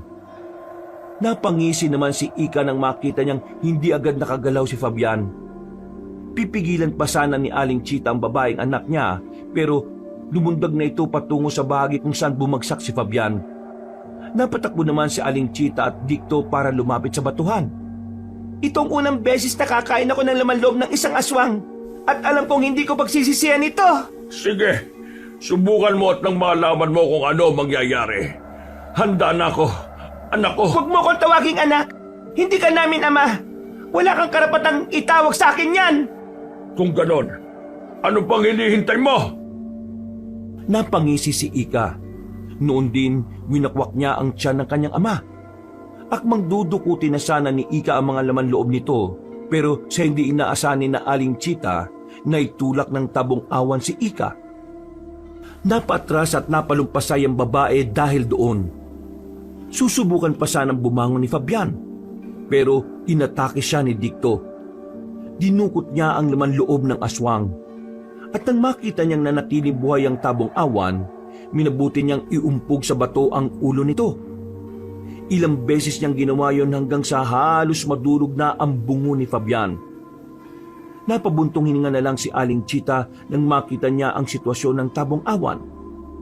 Hindi pa nakontento si Dicto at binali pa niya ang bawat buto ng kanyang ama. Dahil sa kakaibang lakas niya, naging madali para sa kanya na gawin yon. Nang masiguro niyang patay na si Fabian, kumalma siya at nawala na ang liwanag na bumabalot sa kanyang katawan. Tapos na ang labang ito. Magiging tahimik na rin ang buhay natin sa wakas. Oo nga po, Inay. Wala namang gugulo sa atin. Ano nangyari? Hindi na ba siya mabubuhay? Tingnan mo ang sitwasyon niya kung mabubuhay pa siya. Tama ang propesiya. Ang kadugo mismo ng tabong awang ang makakapatay sa kanila. At kayo yon. Akala ko nga po, mahirapan kami ng husto sa pakikipaglaban sa kanya eh. Ganun lang pala kadali siya kung patayin. Inay, patawad po kung hindi naging maganda ang tono ng pananalita ko kanina. Talagang naloko ko ng Fabian na yan eh. Ayos lang yon. Naiintindihan naman kita, anak. Patawad din kung nagdima ko sa inyo patungkol sa totoo niyong pagkatao. Wala pong problema, Nay. Alam naman namin na ginawa mo lang yun para pangalagaan kami mula sa aming ama. Eh paano na ngayon tayo? Patay na rin si Tandang Mianong. Saan na tayo pupunta ngayon? Ay, si Tandang Mianong nga pala. Kung aalis man tayo, aasikasuin muna natin ang kanyang bangkay. Kahit dyan man lang makabawi tayo sa kanya. Nang masiguro nilang hindi na mabubuhay si Fabian, nagpasya silang puntahan ng bangkay ng matandang albularyo. Habang naglalakad, nakita ni Aling Chita ang tabak na ibinigay sa kanya ni Tandang Mianong. Kinuha niya ito at minabuting dalhin na lamang. Nang matagpuan nila ang walang buhay na katawan ng albularyo, inilibing nila ito ng maayos at siniguradong hindi yun mahuhukay ng kung anumang nilalang. Ngayong wala na ang mga aswang, pwede na tayo makapagsimula ulit. Magpasalamat tayo kay Tandang Mianong. Kung hindi dahil sa kanya baka tuluyan na kayong napatay ng inyong ama nung una pa lang na umalis tayo sa baryo. Kung nga po, Nay, kung di natin siya nakatagpo, baka nagkalat na lang ang mga bangkay natin sa kung saan ngayon. Demonyo talagang Fabian na yan. Munti ka na niya akong madala sa kanya mga salita Talagang napakasama niya. Pero hindi bale. Wala na siya. Ang problema na lang natin sa ngayon ay ang sitwasyon niyong dalawa. Wala naman po kayong dapat na ipag-alala, Nay. Kontrolado ko ang sarili ko. Lumalabas lang ang kakayahan ko kapag ginugusto ko. Ikaw oo, pero paano ang kakambal mo? Ayaw kong darating ang araw na tuluyan siyang lamunin ng pagiging aswang. Ayaw kong mangibabaw ang dugo ng isang tabong awang sa kanyang pagkatao. Huwag na ninyo akong intindihin, Nay. Kaya ko rin naman pong kontrolin ang sarili ko Natuklasan ko na kung paano ko itatago ang pagiging aswang ko. Ako na lang ang maghanap ng lunas para sa karamdamang ito. Sigurado ka? Baka kailangan mong ipatingin sa albularyo. Maghanap tayo kung talagang kinakailangan. Opo, sigurado po ko, Inay. Huwag na po kayo mag-alala. Pagkatapos ng kanilang naging usapan, inihanda nila ang kanilang mga gamit. Nang makita ni Aling Chita ang maliit na baul ni Tandang Mianong na may lamang libreta, nagpasya siyang dalhin ito. Naisip niyang hindi lamang pagkukumadrona ang kanyang gagawin, kung hindi pag-aaralan na rin niya ang pagiging isang albularya. Umalis sila sa kubo ni Tandang Mianong at dumiretso sa kabilang baryo. Dahil marami ang mga albularyo roon, kampante na si Aling Chita na walang masamang mangyayari sa kanila. Nang naroon na sila, namuhay sila ng mapayapa. Nagpatayo sila ng bahay sa lupang walang nagmamay-ari at nagtanim doon ng mga gulay na po pwede nilang ibenta. Makalipas ang 2 taon, Mga anak, medyo mahina na ang aking pangangatawan. Alam kong darating ang araw na mamamaalam na ako rito sa mundo. Gusto ko sana, bago ako mawala, magkaroon man lang kayo ng sarili niyong pamilya at ang malagay kayo sa tahimik. huwag kayong magsalita ng ganyan, inay. Alam ko magtatagal pa kayo. Hindi namin kaya ni Ika na mawala kayo. Hindi natin kayang baliin ang kapalaran. Basta, handa na akong mamatay. Pero sana, bago mangyari yun matupad na ang aking hiling. Sige po, sisikapin ko pong magkaroon ng asawa at bigyan po kayo ng apo, inay. Ako din po, pero hindi po ako makakapangako. Wala rin kasing nanliligaw sa akin Basta, yan lang ang aking hiling, mga anak. Paglipas ng ilang taon, parehong nagkaroon ng pamilya sina Dicto at Ika. Walang paglagyan ng tuwa ni Aling Chita dahil doon. Kadalasan, habang nakaupo sa kanyang tomba-tomba, pinapanood niyang naglalaro ang kanyang mga apo. Napapangiti na lang siya at inaalala ang kabataan ng kambal niyang anak. Isang umaga, habang nakatitig sa silangan, nakaramdam siya ng kakaiba. Parang sobrang hina niya at nahihirapan siyang makahinga. Dahil dito, ipinatawag niya ang kanyang 2 anak at mga apo. Mga anak, mga apo, maraming salamat sa inyo at pinapasaya niyo ako sa bawat araw. Alagaan niyo ang inyong sarili at mahalin niyo ang isa't isa. Inay, ano ba yung pinagsasabi niyo? Siyempre, aalagaan namin ang aming sarili at aalagaan saka pasasayahin ka namin. Mahal na mahal ka naming lahat. Tama si Dicto, Nay. Hindi na nga kami umalis dito dahil ayaw namin iwan ka. Ayaw namin na malulungkot ka. Maraming salamat sa inyo. Kayo naman, Isme, Cardo. Sana'y alagaan niyo ang aking mga anak at mahalin habang buhay. Masayang masaya ako dahil hanggang sa mga sandaling ito ay kasama ko kayo. Mahal na mahal ko kayong lahat. Napuno ng iyakan ng buong bahay. Tuluyan ng binawian ng buhay si Aling Chita. Napahagulgol ang kambal at napayakap sa kanilang ina. Sa kabila ng kanilang kalungkutan, nagpasalamat pa rin sila sa kanya dahil sa walang sawang pagmamahal na ibinigay niya sa kanila. Kahit na masakit para sa kanila, tinanggap nila ang naging kapalaran ni Aling Chita at inisip na lamang na magiging maligaya rin sa langit ang kanilang mahal na ina. Mga kabangers, mga kayanggaw, si Kabanang Puli, maraming salamat po sa pagsubaybay sa ating kwento ngayon. Sana po nagustuhan niyo po yung kwento natin ha. At siya nga pala, bago po ako magwakas, sana po pakiusap.